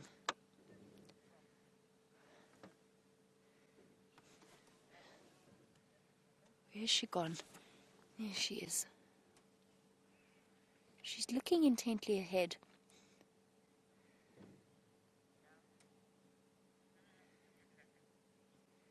We're going to give her plenty of space in the sighting so that we don't run the risk of disturbing any kind of hunt.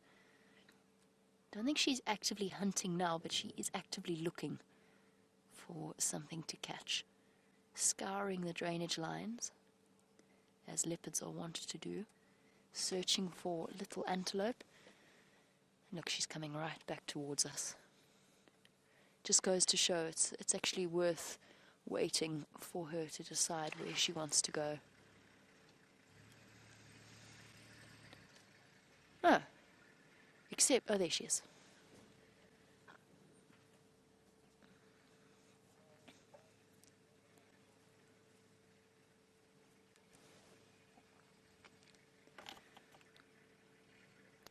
Copy that, Tax. I'll try stay with her. Okay. Let us go around onto the other side of the drainage line. We're just going to have to wait our turn for the other vehicle to move out of our way.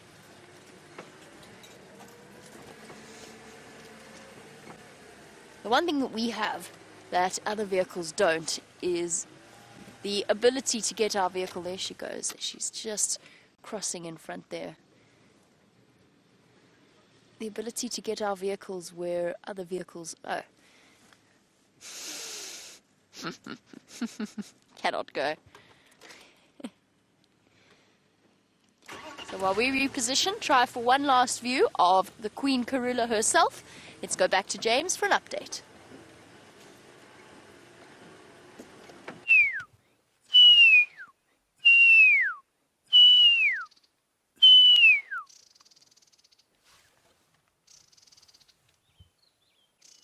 Everyone, we stopped here because there was a pearl-spotted owl calling. Unfortunately, the pearl-spotted owls of this region don't seem to speak the same pearl-spotted owl vernacular that I do. I promise they used to in the south. There is also a white-browed scrub robin that you can hear their alarm calling. And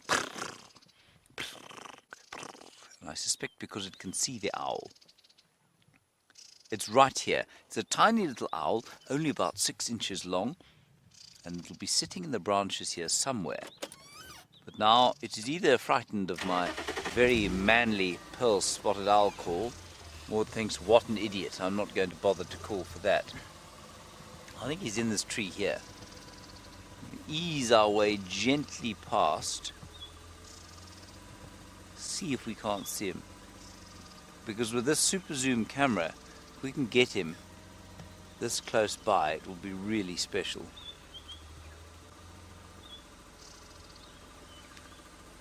Maybe in this marula tree we're going past now. I'm going to give it one more try, everybody.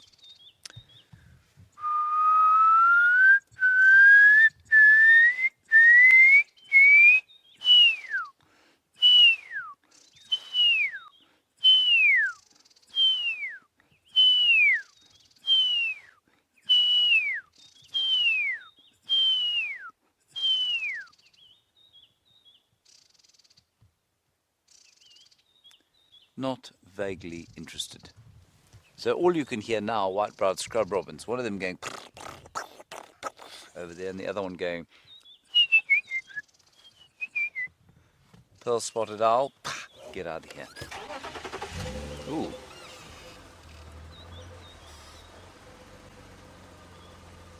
David?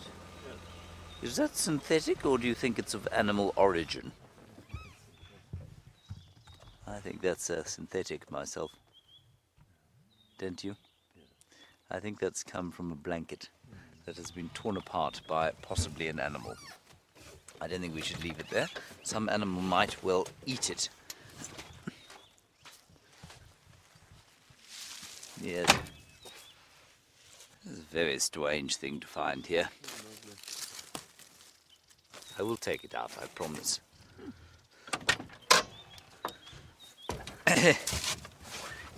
All right.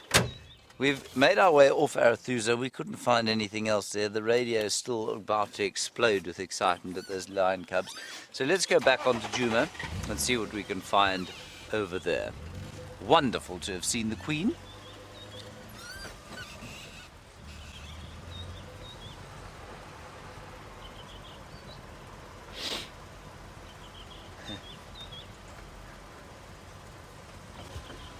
Hello, Roy. You say you know that we live out here in the bush, but you're wondering how primitive it is.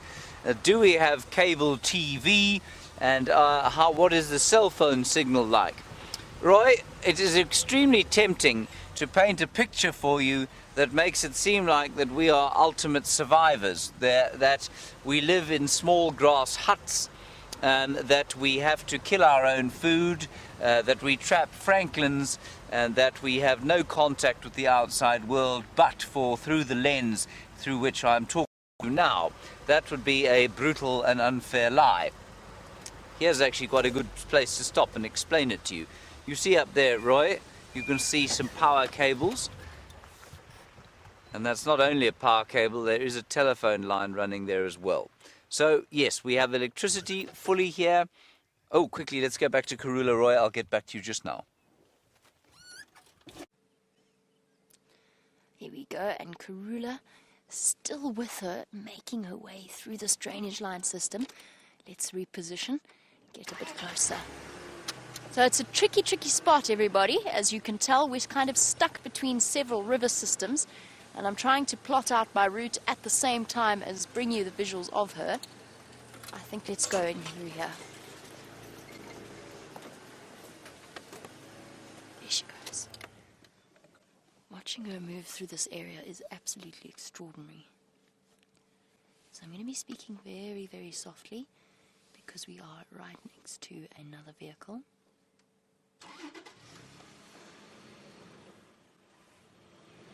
She's slowly moving along the drainage line systems, and this is the perfect place for her to hunt because it means that she's got plenty of cover to plan an ambush, and at the same time she also has a greater chance of encountering things like Nyala and Steenbok and Dacre, which is of course what she's on the lookout for.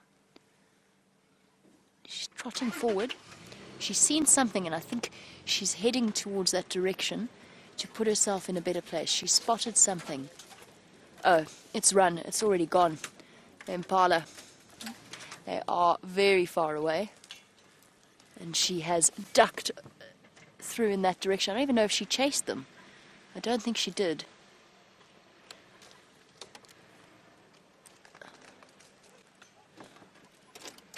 But she was seen. So already a failed hunt for her, and that is how probably most of her morning's going to go. The success rate for these animals is very, very low in terms of the hunts that they initiate or the stalks that they initiate, and then even follow through, and even less in terms of a successful hunt and successful catch. She might have gone racing after that. Let's just stop and listen. Well, let's attempt to stop and listen. There are other vehicles here. As I'm going to make a decision, because she is hunting, and because this area is so tricky. You got her there, Brian? Yeah, briefly. There she goes. There she goes.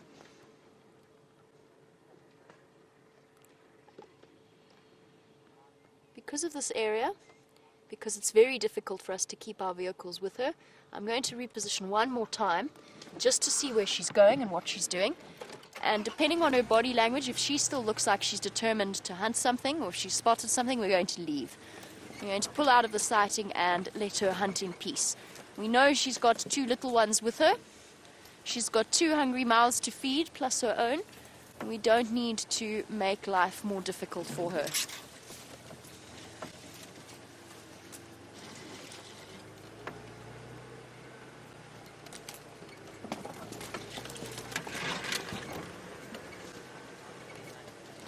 I think we're going to head out as well, thank you. She's hunting. All right. Thanks, Mike. Cheers, guys.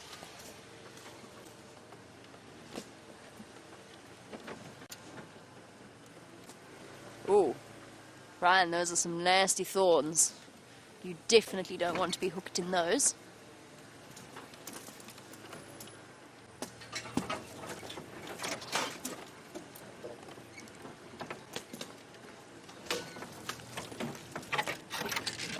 No.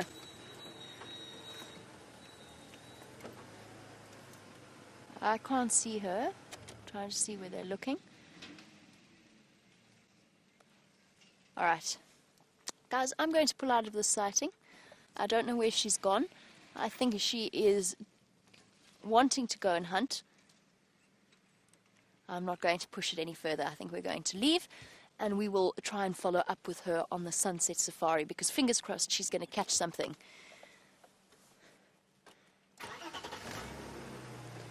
While we leave the area and make our way back towards the road, let's go over to James, who is at the home of a very special character.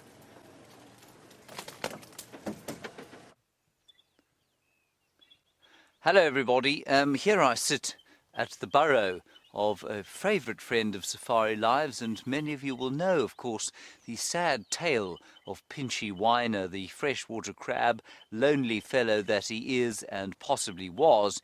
He used to live in this puddle, when it's a puddle, and this is his burrow here. Now, a little while back I came upon this area hoping to see Pinchy, and there was some water here, but a buffalo had sat in this puddle and its large bottom had squashed over Pinchy's burrow, and I thought, well, that's it for Pinchy.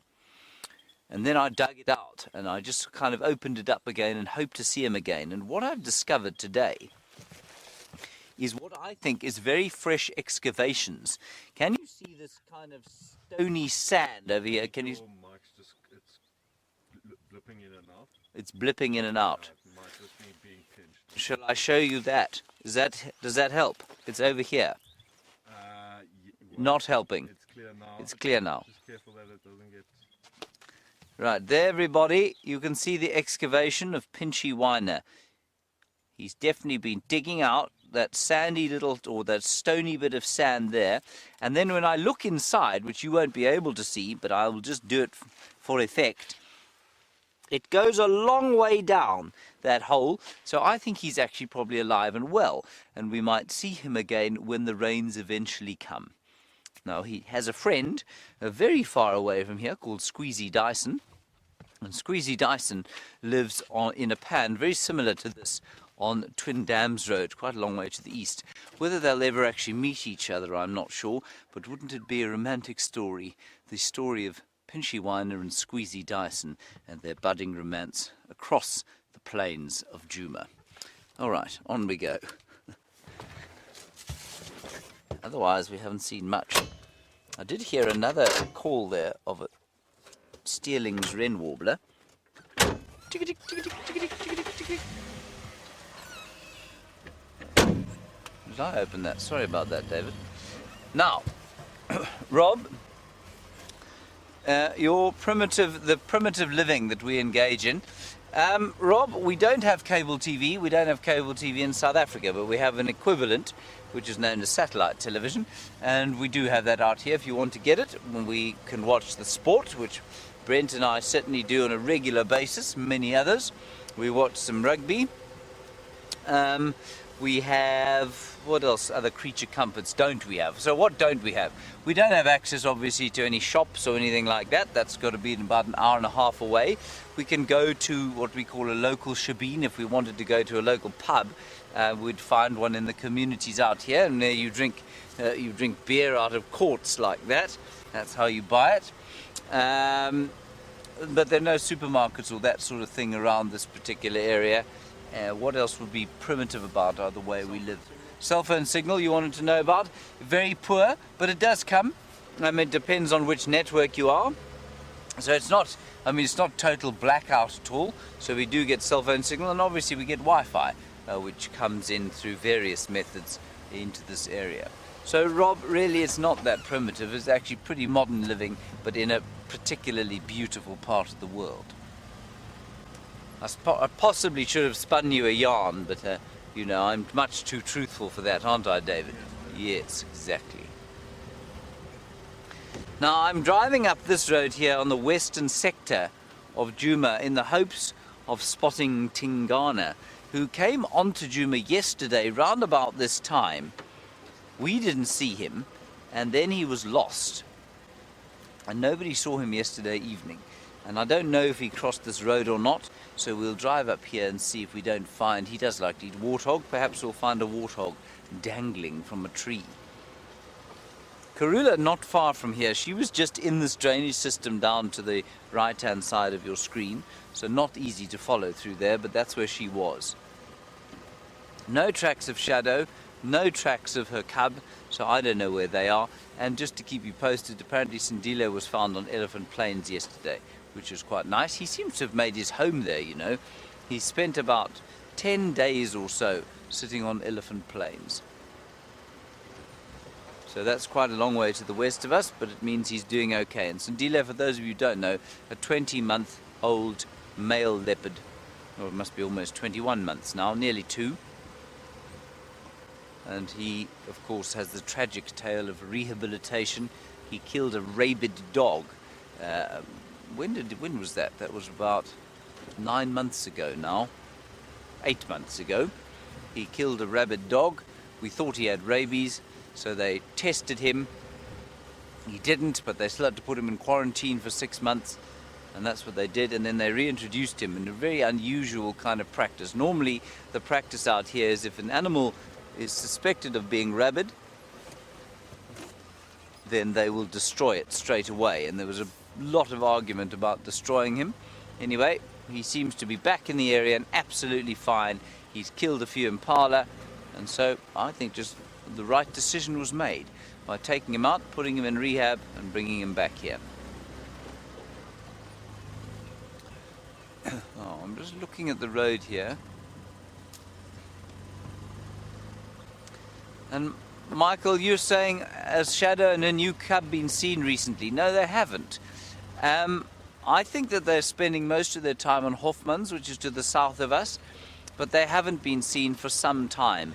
And that's what I was hoping to find. We went all the way to the south of Arathusa, and we came up the main drag there. I was hoping to find some kind of tracks of her. The last time I saw her, Viam and I were driving down that main road, and she crossed into Hofmans on her own. So I think that's where they're hanging out. It's not a particularly well-known property. It's not particularly well traversed, and so I think that that's why we're not seeing them. And I haven't even heard any reports of them. So we hope that they're okay. I think given the area that she's concentrating in, it's most likely that Zara is absolutely fine. That's the little cub, who is now 4 months old and almost exactly a month younger than Karula's. Okay, we're going to go around the corner here, see if we can find some tracks of Tingana. Let's go and find out what Jamie's plans are from Karula.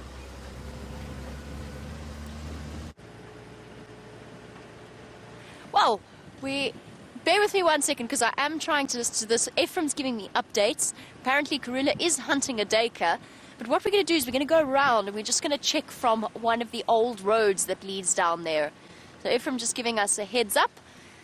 Herbert is on fire this morning, as of course he always is, because guess what he has found? He has found Karula's cubs as well.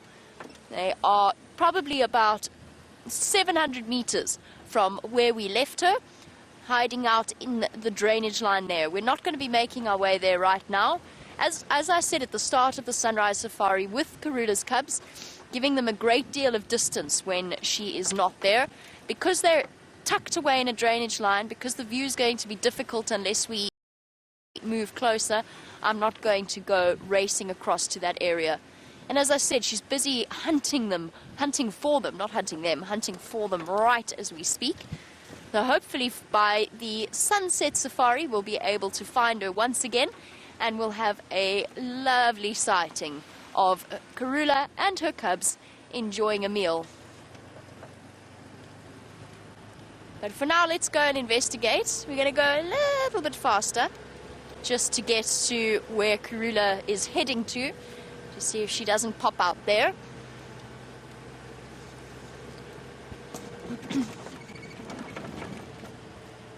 As I said, I pulled out of that sighting because she was hunting in a very difficult area, and I couldn't guarantee that I wasn't going to affect her hunt in some way. But because she's heading towards an open road area, we might be able to watch her comfortably from a distance without stressing her out or making life more difficult for her. So all we're going to do is we're going to pop into the old hyena den, have a look-see around there. If she's not there, then we'll follow up on the sunset safari.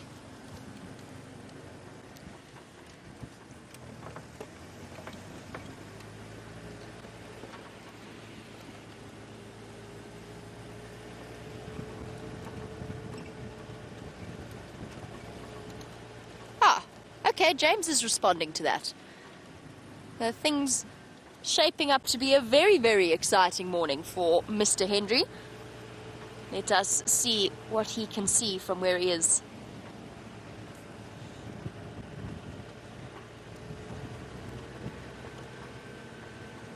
Okay, let's go a bit slower here. We can't guarantee. We've seen how Karula's moving through the area. Can't guarantee exactly where she's going to pop out. Standing by. Onzo is approaching the Old Hyena Den Road.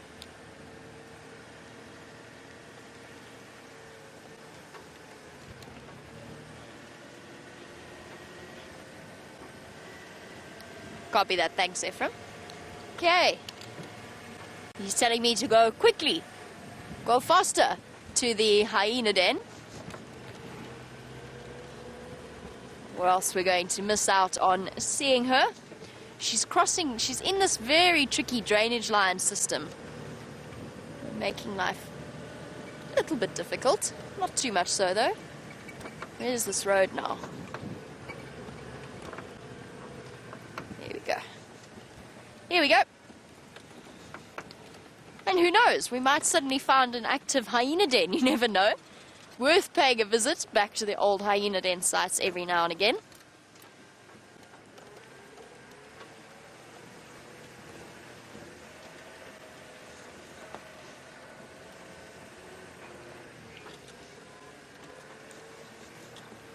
Okay, let's keep our eyes peeled for stealthy spots in the bushes.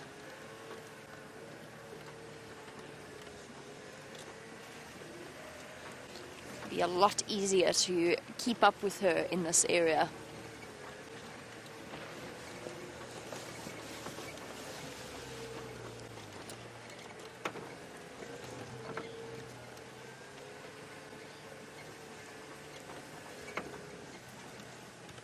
Okay, everybody watch heads. It's become a little bit overgrown in here.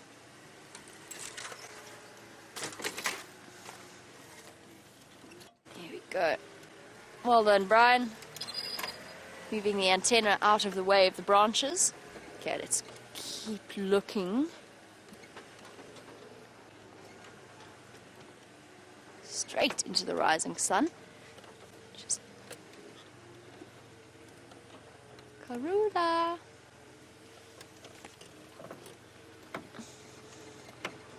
Go carefully around this corner. One day this road's going to disappear completely when we next get rain.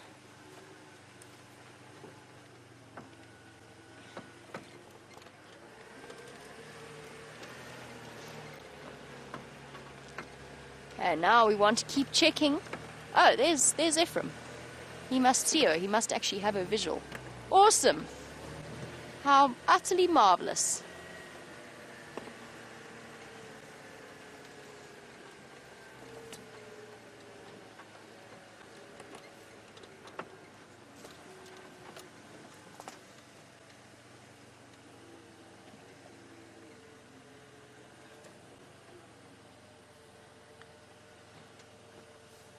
There she is. Thank you, Ephraim. Awesome. Fantastic. We have relocated Karula at the old hyena den. Absolutely marvelous, and we have Ephraim to thank for that as she surveys the area looking for any potential prey that she might see. Looking absolutely stunning. Thank you, Ephraim.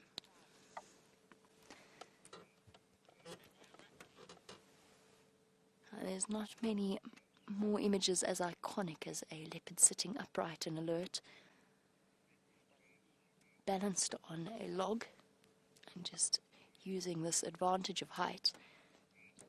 There's all kinds of creatures hidden in these drainage line systems, as we spoke about before. And in fact, we stopped earlier just to check something on the vehicle, and were confronted with one very terrified-looking scrub hare staring at us with wide eyes. Oh, another big yawn. She's going to get up soon. She's not going to stay here. She's on the move and on the hunt. But she's moved to a much more open area, much easier area for us to keep track of her.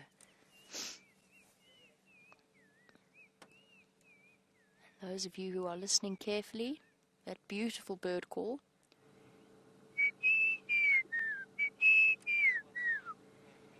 off in the distance.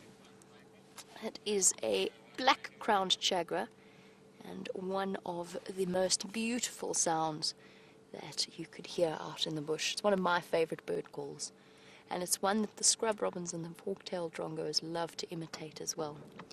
What have you seen, girl? Constantly on a swivel.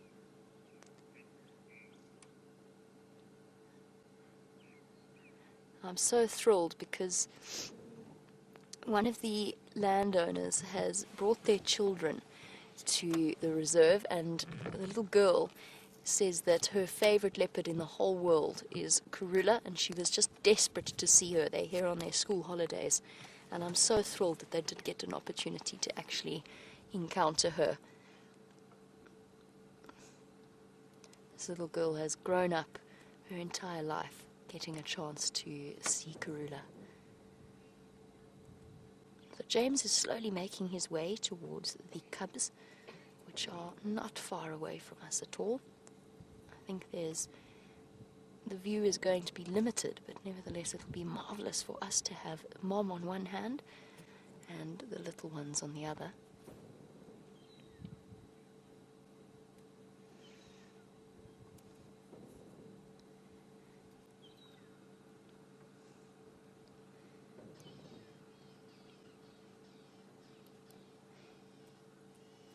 Giving us another glance of the stately face.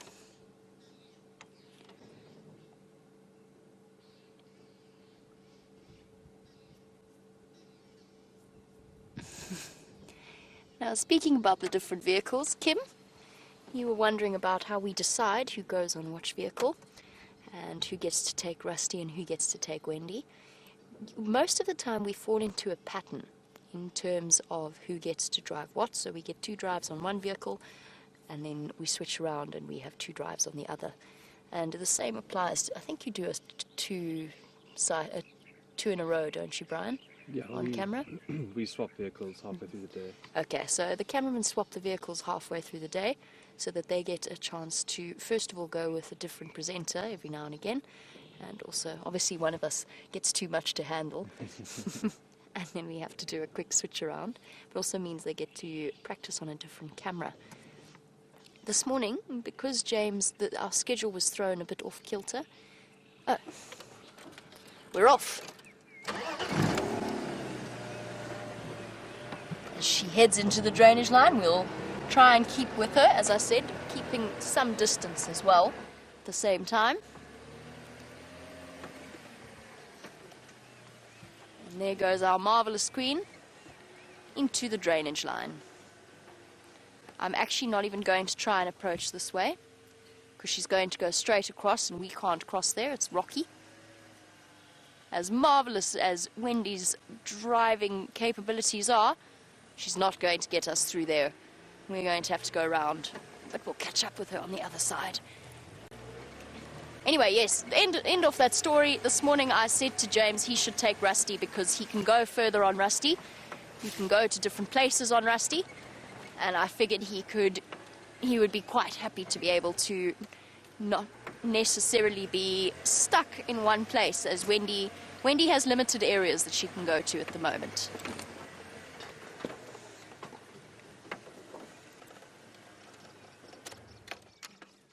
There she is. Walking straight in front of us. Karula, of course, having grown up with vehicles coming to and from around her, and she is perfectly relaxed with their presence. She's making her way, I think, to the next termite mound. Another potential height advantage that she can use. Let's just wait and see before we reposition which way she's going to go.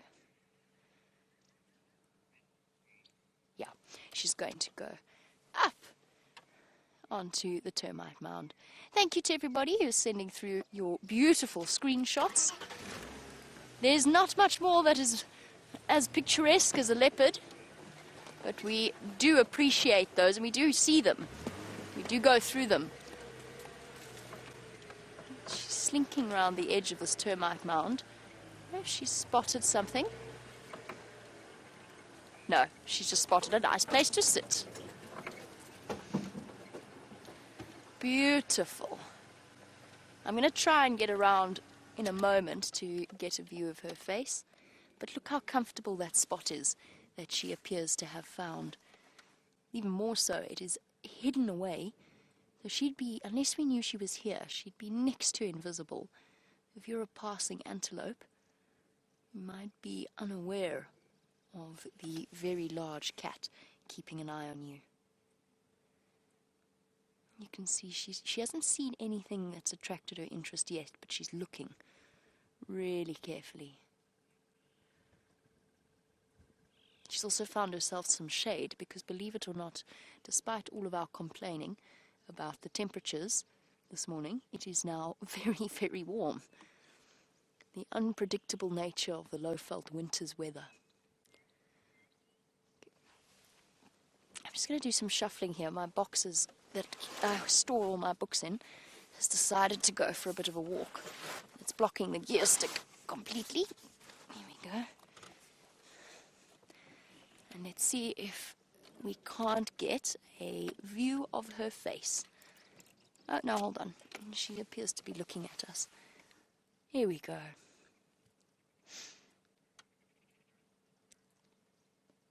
Karula on a termite mound. Our leopard's favourite spots out here.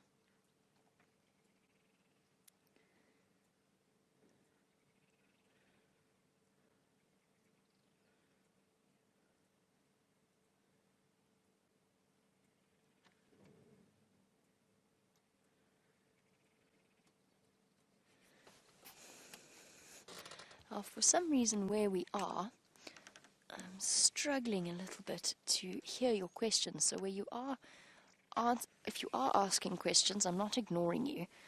I'm just attempting. Let's try that one again, Lou, and see if we can't. If my attempted. Oh, there we go. Made a plan. So to Master Chief, who is a new viewer, welcome on our Sunrise Safari. It is marvelous to have you on board. Now, Master Chief says that I love watching animals, but very nervous about being up close to them. And how do we feel about being so close to these animals? And how do we go about it? Well, there is a constant sense of respect, Master Chief. So I've said that Karula grew up from a small cub with safari vehicles around her. And she is perfectly relaxed with the presence of vehicles. Even though we know this leopard inside and out, we still have to remember that she's a wild animal and to keep that level of respect that we always grant her and any other of the big animals. So whilst we're never frightened, we are always alert and always careful and never complacent. And what we do what makes us very important in terms of your approach to animals is we are constantly reading their body language, looking for nuances that perhaps not everybody has noticed. And that's what allows us to get close to the animals. But there will always be a little bit of, there's a minor risk. It's the smallest risk. But they are wild animals, and we have to remember that. I never feel afraid. Sometimes I get, when elephants are slightly upset with my presence, then I definitely feel the need to remove myself, but it's more out of a respect for the animals that we're seeing more than anything else. And the feeling is one of absolute respect. But it is wonderful to have you on board, and I hope that you get to see all kinds of our marvelous animals. We've started off the morning on a high note. Lion cubs on a kill, leopard relaxing on a termite mound, waiting for the opportunity to hunt something. We're definitely very fortunate to be in the jobs that we are and to be in the place that we are. There are definitely worse ways to start a Tuesday morning.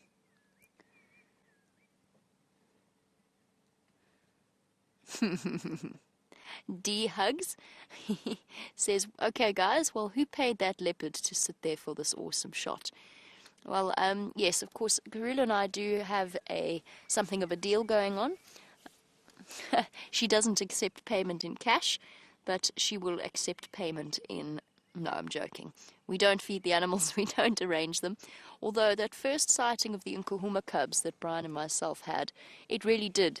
And I know a few people commented on it. It really looked as though we'd gone and arranged them beforehand. 3 cubs in sort of perfect symmetrical poses on their mom's leg. It was absolutely phenomenal. And steal a phrase from Jerry, one of our very capable producer. Jerry said sometimes Africa provides pictures so perfect that they could be a work of art.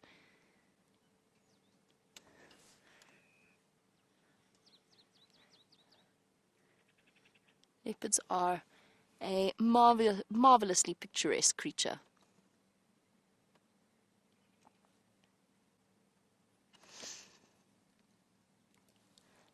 I mentioned that she's in her favourite spot. Oh, shifting around a bit to get more comfortable. Richard, do we know why this particular leopard lies upon the termite mounds, or likes to lie upon the termite mounds? It's something you'll see with all of our leopards, and it is because it provides an incredible vantage point, a little bit of height, but also keeps them hidden. And they can be alternately provide plenty of shade or a little bit of sun to warm up, depending on what they want. So a termite mound just serves so many wonderful functions, the most important of which is that it provides a slight height advantage, so they can look for prey to sneak up upon. And speaking about termite mounds, that question reminded me of the sighting with Karula's daughter Tundi. Tundi has had her cubs. She has had them at the Chitwa Lodge. She's denning them just outside the lodge there. So exciting news, everybody. We've got yet another set of cubs belonging to Karula's lineage. Her daughter Shadow, Tundi's twin sister, has a young cub. Tundi has had cubs. And Karula has cubs. And speaking of lovely Karula cubs, I think you should pop right over to James very quickly, because he simply cannot wait to show you what he has in store.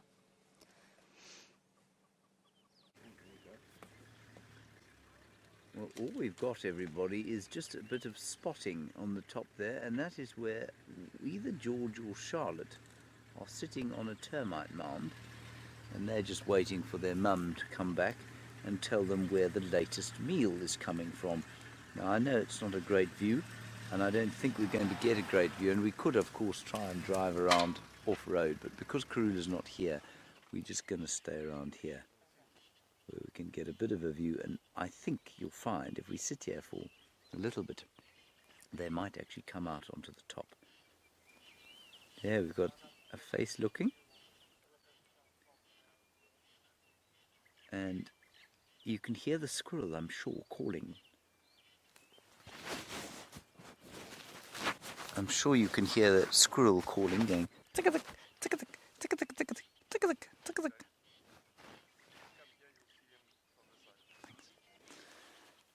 And Johan's just going to move out for us, and then we'll go and have a nice look now, just around the other side. But like I say, because they're on their own, we won't move too much closer. That's just one of them. I don't know where the other one is, and I'm going to suspect that that is quite probably Charlotte. And if George isn't there, I suspect that he is sitting in a tree not too far from here. Alright, let's just go around there and get a slightly better view.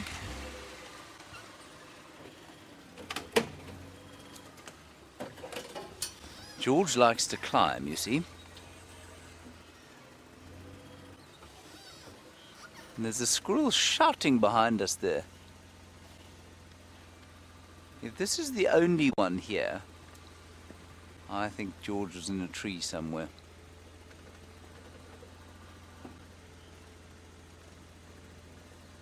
Yeah, Davey, can you see in there? If you look in there through the gap, you should have perfect view there. All there. See there? You have got a visual, Louise, I promise you. You're looking straight at it. You can just see the spots. There we are. There's a little leopard cub. I think that's the same one we were looking at earlier. So they love termite mounds, and they love to sit on trees because those are secure places for them to be. I think we'd probably get a better view for where we were, don't you, Dave?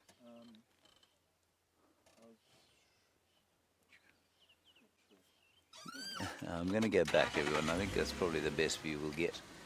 It's not going to be a great view, and I mean, like I say, we could box around a bit and try and get a better view, but without Mum here, I don't want to disturb them. We don't want them to run away. Is that fine? There we go. I'm pretty sure that's little Charlotte. There we go. It's not, you know. It's George. How do I know that? Well, simply because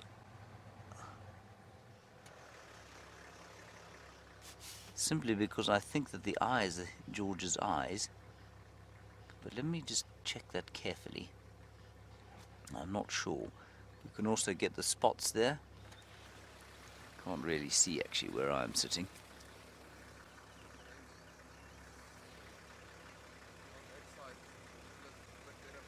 Okay, cool. Thank you. Thanks.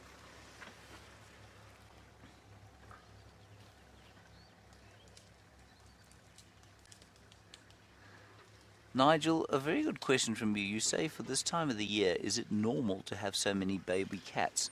No, it isn't. I mean, it's not unusual. It would be unusual for any time of the year to have this many youngsters. It's just that it's purely coincidence. The cats are generally non-seasonal breeders, and so the fact that they have all their youngsters now is quite unusual.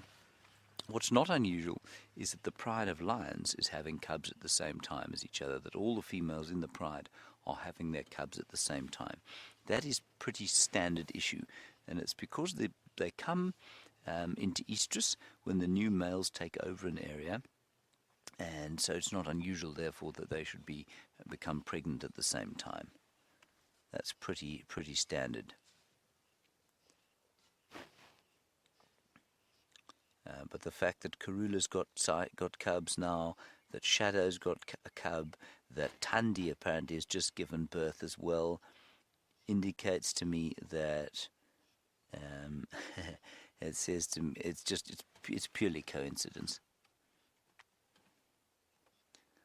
I'm trying to look and see if that little Cindy Crawford mole is there. That tells us that that's Charlotte. Now, just to keep you posted on the nomenclature, I know many of you are interested in how or why they get named. There is a Rangers meeting today. Oh, look at that.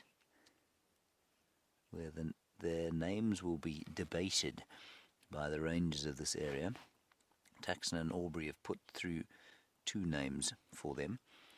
They're not George or Charlotte, which of course makes me very sad because I quite like George and Charlotte as names for these 2 little chaps. So maybe at the end of the day we will have new names for them. I'm not going to tell you what they are. You'll be in awe-inspiring suspense by the time the afternoon comes around. Not so, David. Of course, to the leopard it makes absolutely no difference whatsoever.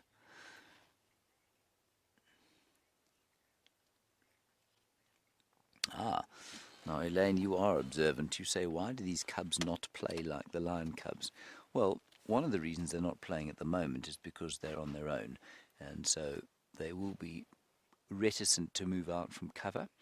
They'll be very nervous of moving out from where they are now, and so that's one of the reasons.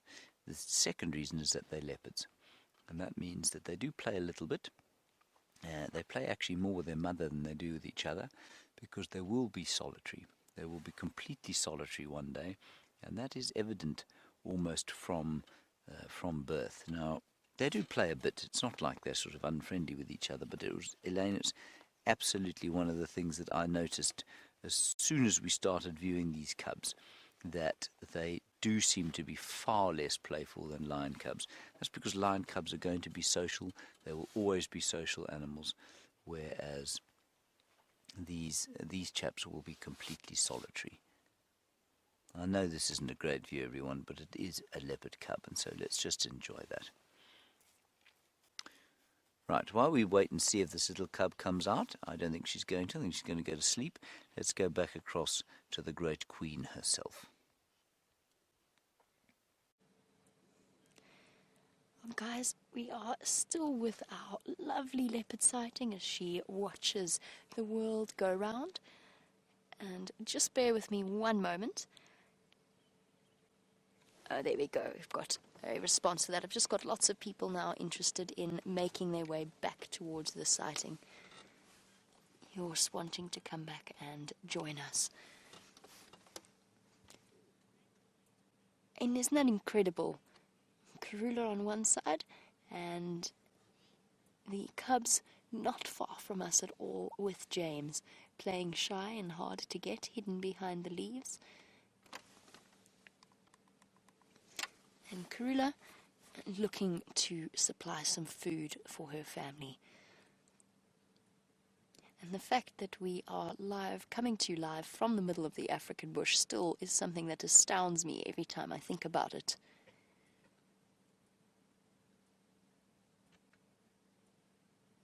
And there's another nice suggestion from Fox Hat about why our leopards love the termite mound so much. Fox Hat has said, is she sheltered from the wind on that termite mound?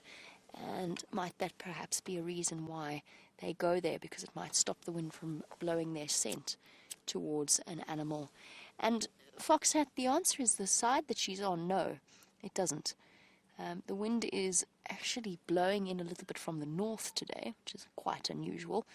And she is on the, hold on a moment, let me just remember my way directions work.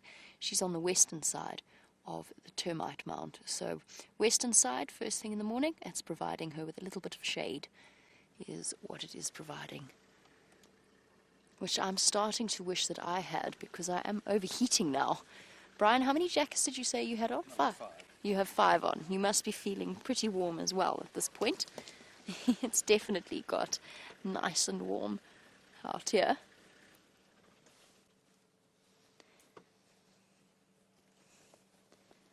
I think that is why Karula is where she is. It's also hidden her. The other explanation could be that it has hidden her from the view of any animals that might be moving in the drainage line itself.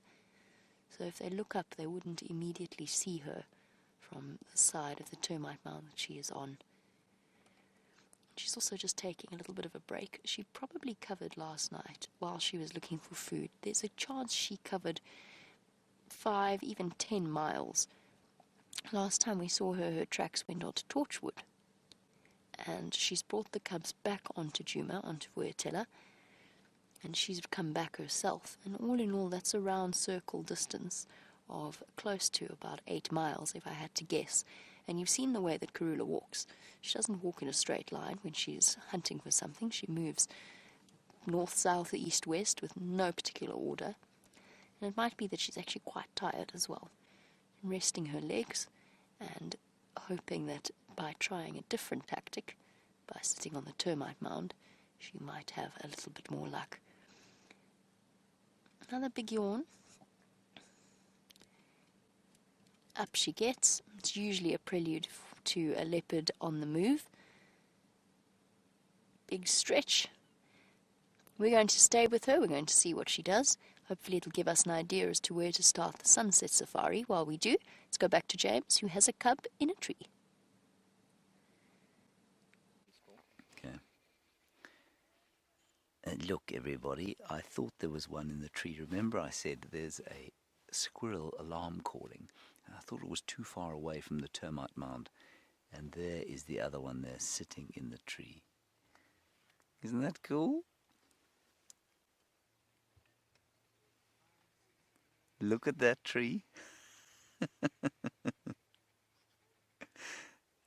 All I heard was the alarm calling there, and I then put my binoculars onto that tree, and I thought there's something in there. And there is little, I don't know, I think that's Charlotte. Although George seemed to be the tree climber earlier, I think that's Charlotte. The eyes are just slightly browner than the one we've been looking at. Isn't that cool?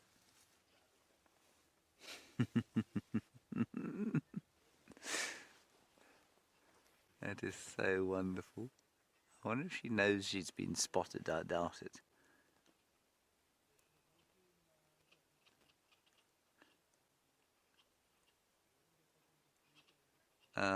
That's definitely Charlotte, everyone. I can see the eyes. They're much browner.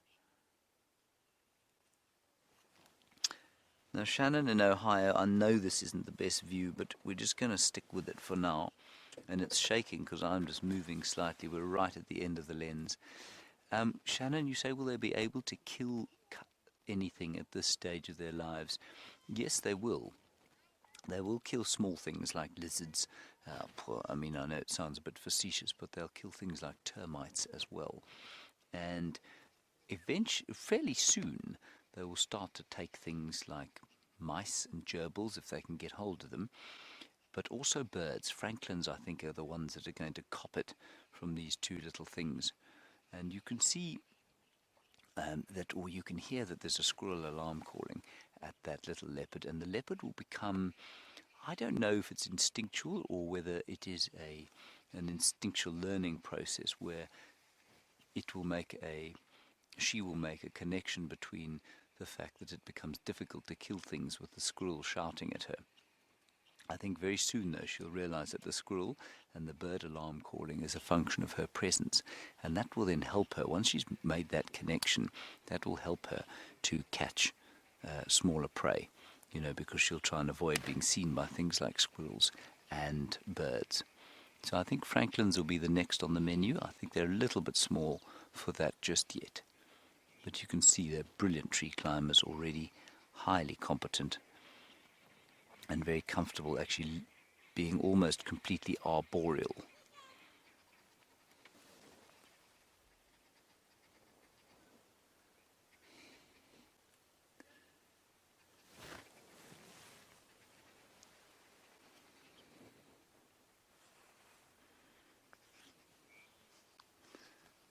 Joey, a nice question from Australia. You say, why do leopards have such small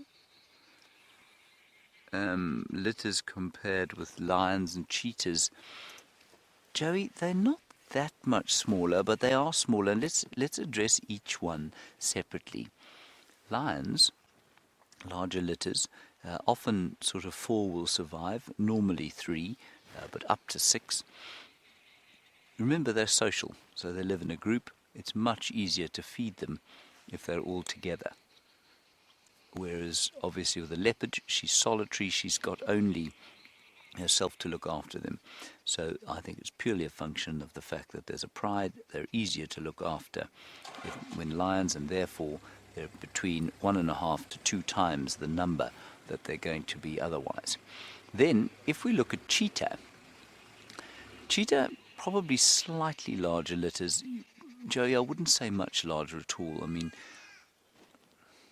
I've often seen 3 cheetah cubs together. That's not too unusual. And I don't think that's... leopards, you will often find 3. Normally only 2 will survive, sometimes only 1.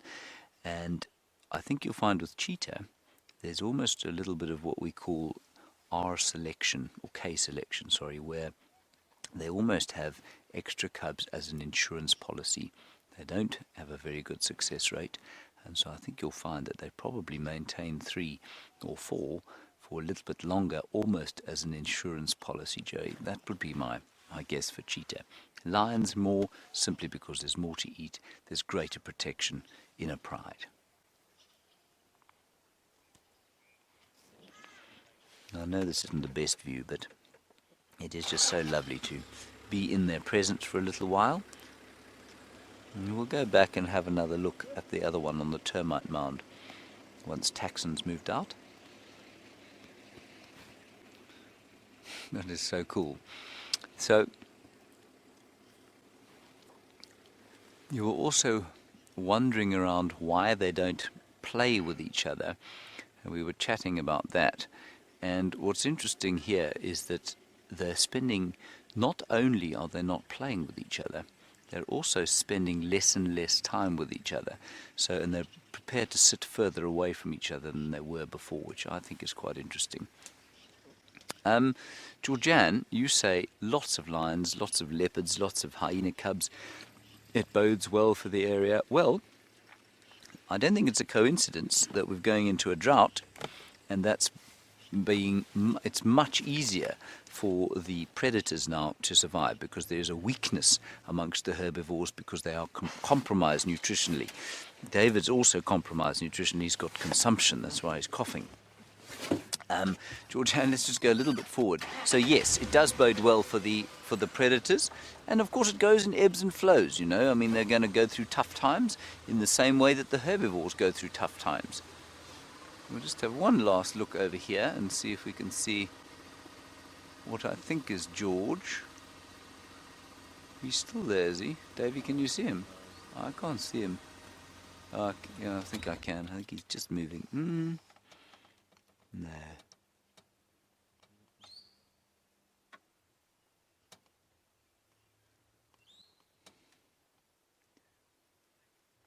Phantom leopard, as Louise says.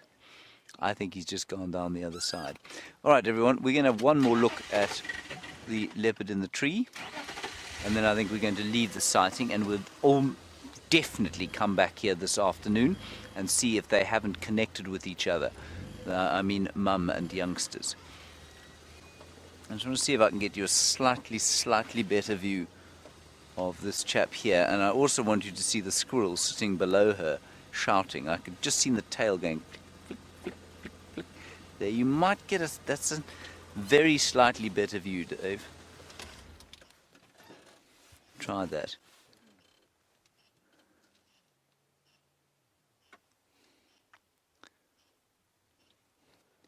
Keep going, you're in the right place. Up a bit. Up a bit. Oh, there's the squirrel. There's the squirrel. There you go, and you see the tail? And then to the left of that, Dave, you've got the leopard. There she is. I'm just going to go... Davey, what do you think? Maybe slightly forward. There you go. That's about as good as we're going to get. And a question there, the name I'm afraid I missed, about black leopards, and have we ever seen them in this area? No, I've never seen one. As from Suspicious Primate, I've never seen a black leopard here. I've heard rumour of one once. I don't believe it to have been true. This is not good habitat for black leopards. Habitat for black leopards would be much more forested area, and so the selective pressure to have them in this area would be very reduced. It's not impossible, but it's highly unlikely. Black leopards much more prominent in areas where there's thick forest, as opposed to this kind of dappled woodland. Beautiful. All right, everyone, that's going to be it for now. We'll come back here a little bit later today. I'm most pleased that that squirrel told us where Charlotte is. So I'm pretty sure that's Charlotte, the little female, 5 months old now, and I'm pretty sure the male is the one here. Little George, who unfortunately they're probably going to be renamed today to something more in the vernacular, which I suppose is appropriate for this area. So it might be for the last time that we say goodbye to George and Charlotte. Oh, look, right there. Right on the top there, Dave. Up, there we go. Look. Well, that's very nice. I think we'll stay here a little bit longer if it's all the same to you, everyone. Unless you'd much rather leave.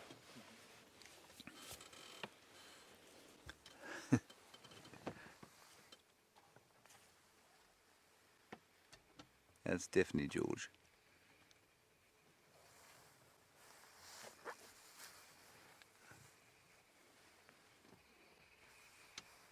Just playing with the stick in the same way that a little puppy would play with the stick.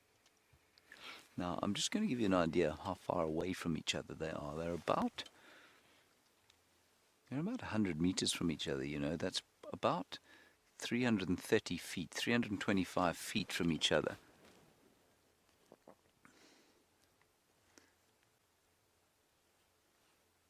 So that is quite a distance. They will be aware of where each other are, but more and more.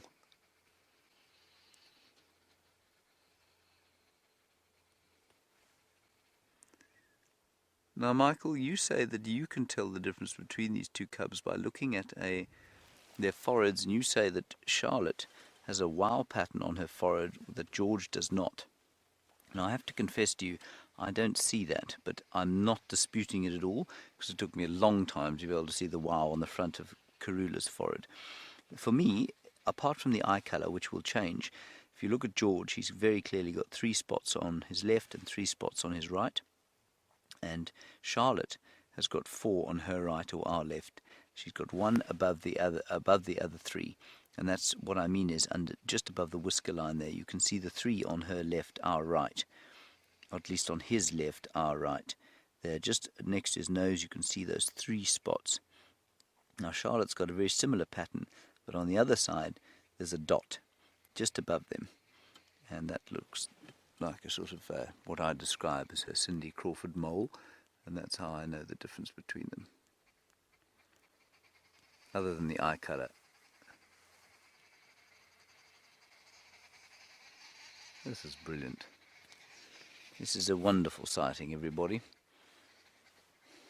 I know that it's not the best view in the world, but we're sitting here with a little leopard cub, 5 months old, completely relaxed around us, not in the slightest bit worried about us. Davy, if I go forward, are you going to be able to film under this branch, or is it going to be in your way? I think it would be better, James. Okay, let's try. Let me just sneak forward, and while I do that, Boetie,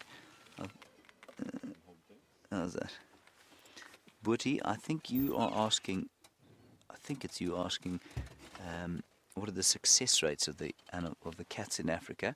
I'm assuming you're meaning the sort of ages, or the number of survival, or the surviving rates that they have. Leopards, probably 2 in 10. 1 in 10 males go to adulthood or independence. I'd suspect probably 3 in 10 females. And I think you'll find that with the cheetahs, it's probably 2 in 10 get to adulthood independence. Lions, definitely only 1 in 10 males get to independence and dominating a territory. And again, probably 3 in 10 females.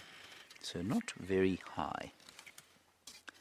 I'm just going to quickly call Herbert on the Game Drive channel.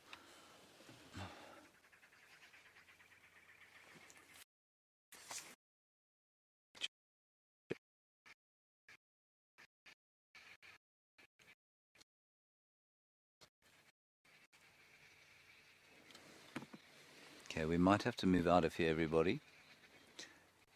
Stations, 1 vehicle here at the moment. We're going to limit it to 2 vehicles, so welcome another one to come in. I'll move out when the next one comes.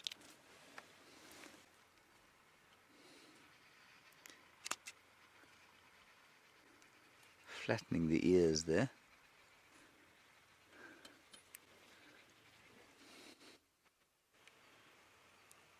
Here comes Ephraim.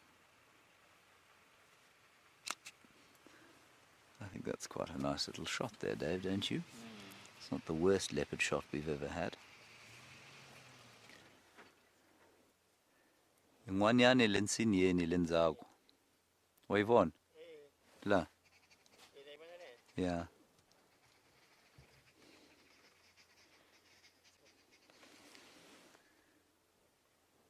Beautiful.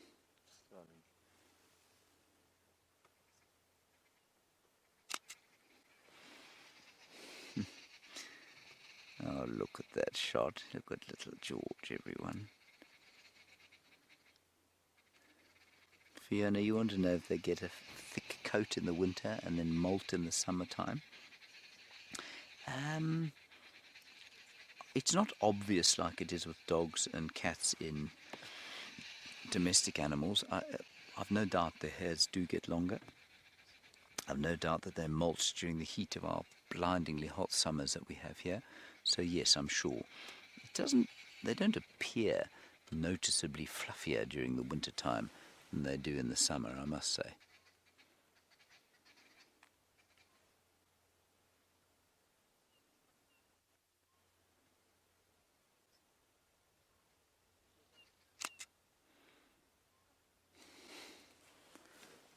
So sweet.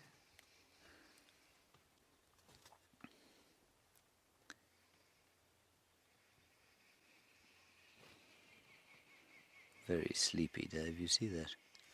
Sleepy in the sun. I think enjoying the apricity of the morning, perhaps.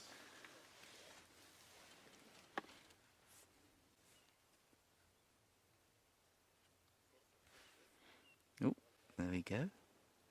Very fat little belly, you know. That Karula has done an exceptional job.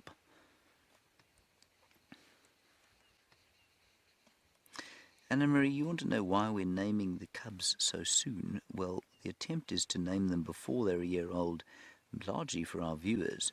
Anna-Marie, it's because what happened is we don't want there to be any confusion. Well, I think that's probably going to be our sighting, everyone. So we don't want there to be any confusion. And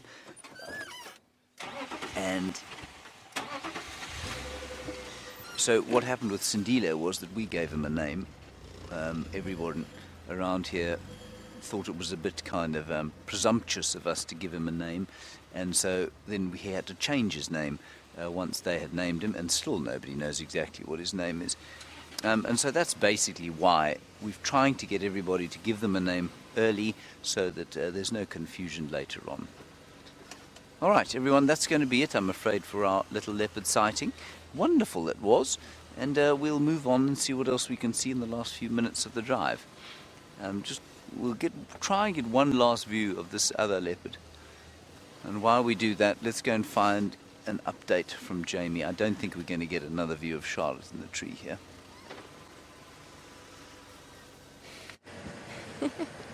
Well, if you've come to find an update from Jamie, then you're looking in the right place. We have lost Karula once again. She disappeared into the river system that was around the position that we were in initially, and I decided that it wasn't worth trying to follow her in there. So we've left the area for now.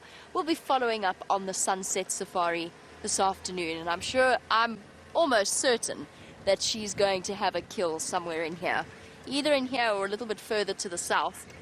And the marvelous thing is that now we know where her cubs are. We know the route she's going to take to go and fetch them and take them back there. So everybody keep your fingers crossed that Karula is successful. She's not very hungry yet, but she is clearly intent on hunting, and while we've been watching her over the last few weeks, she's been very clearly not resting in between kills in the way she might have, where she still footloose and fancy free and didn't have two small attachments to look after. As soon as she hunts one thing, she finishes it and she goes straight on to hunting the next. Partly because she has to share, and partly because the little cubs' metabolisms work very, very quickly, because they're doing a lot of growing. I know the feeling. I'm starting to feel some serious rumblings of hunger, and I'm starting to picture whatever treats Amanda might have in store for us back at camp. Amanda, of course, being our marvelous chef, incredibly talented, incredibly passionate, and incredibly tolerant of all of our nonsense. I'm sure she's got something wonderful planned. Except I think it's fruit this morning. It's fruit and yogurt. But apparently I'm not the only one. We're all experiencing some gastric grumblings as we approach breakfast time. I have been thinking about Amanda's cooking for a good hour. I really have to start remembering to bring snacks with me. Take a little bit of a picnic with to sustain us throughout the drive. But yes, I imagine that's kind of how Karula feels a lot of the time, or perhaps how her little cubs feel a lot of the time, waiting for Mom to go out and find them something to eat.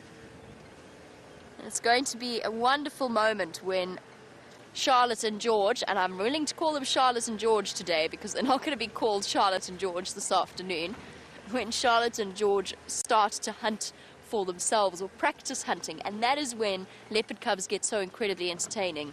And you'll be able to watch them as they attempt and very regularly fail trying to catch things like mongoose and francolin and whatever it is they happen to see around them. We've got so much to look forward to over the next few weeks. And it's going to be very exciting to find out what their official names are going to be. we should find out in this afternoon sunset safari, so you'll have to stay tuned to find out what the decision is.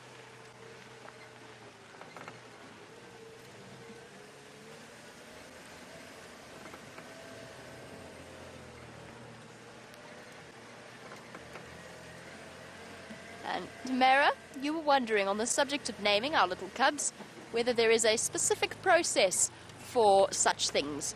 It depends on where you are, and it depends on the situation. So what happened with young Sindile, Shadow's cub, was of course he developed this nickname, and he developed into a character while we were watching him, and whilst everybody understood that it was an unofficial name, when he did receive his official naming, it became phenomenally confusing to try and remember who we were talking about.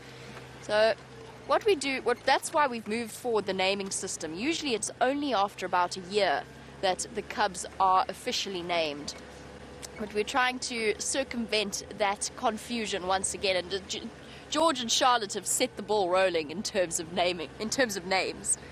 So what sometimes happens is it's the person who finds them who names them. In this case it was Brent, but it's a different system here. Or it is the person who is the highest ranking, so who's been there the longest, who has earned the right to name a leopard cub set. Or, alternatively, and this is the method we are following, every lodge that sees Karula and her cubs puts 2 names into a pile, and everybody votes on the best possible option. Oh, it remains to be seen. It will be decided by democracy. Democracy hasn't done the world much favors recently, but we'll not go too much into that. So it will depend upon a democratic vote, and we will let you know what they are called this afternoon. And on that note, I'm going to start racing off towards Amanda's sterling breakfast that I have no doubt she has prepared for us. In the meantime, a big thank you to Brian, as always, for his marvellous camera work and his fantastic company, as well as to Lou and to Chelsea in final control. Most importantly, thank you to all of you. I hope you have a marvellous day or night, wherever you are, and we will catch up with you on the Sunset Safari. Bye-bye, everybody.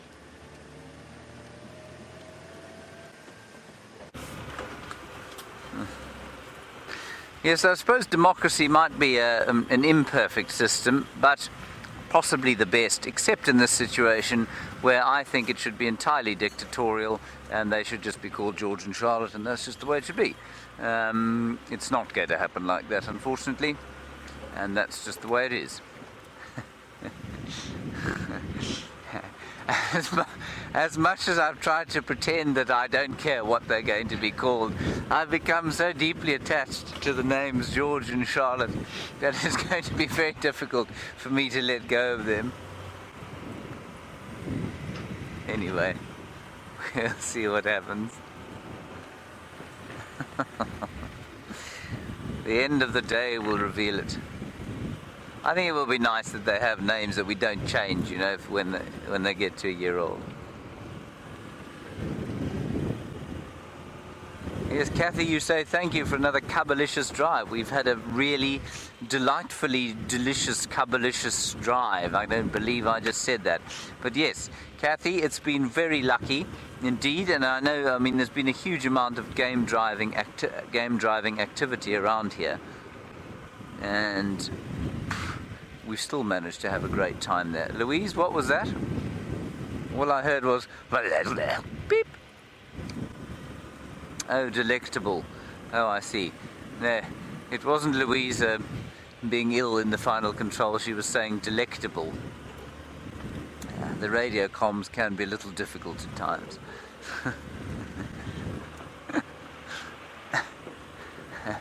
Thought maybe she was very hungry, you know, she hasn't had breakfast yet.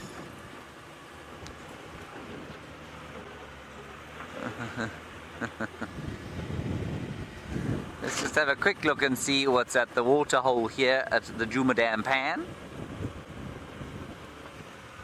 which you can watch, of course, all the time. Jumadam Pan Cam, if you would like to.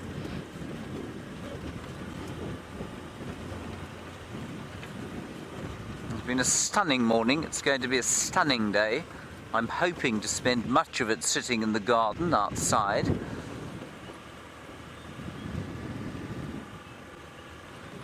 Here, beautiful white-browed scrub robin calling, the impala coming down to drink. So I hope you... there's a kudu there. So really wonderful. All right, everybody, that's going to be it from us for the day. Thank you, David, for your efforts. Glad you didn't freeze to death on the back there. Big thank you to Jamie and, of course, Brian for staying with the wonderful Queen. And, of course, to all of you. The most amount of thanks goes, mainly because you give us of your time and you give us of your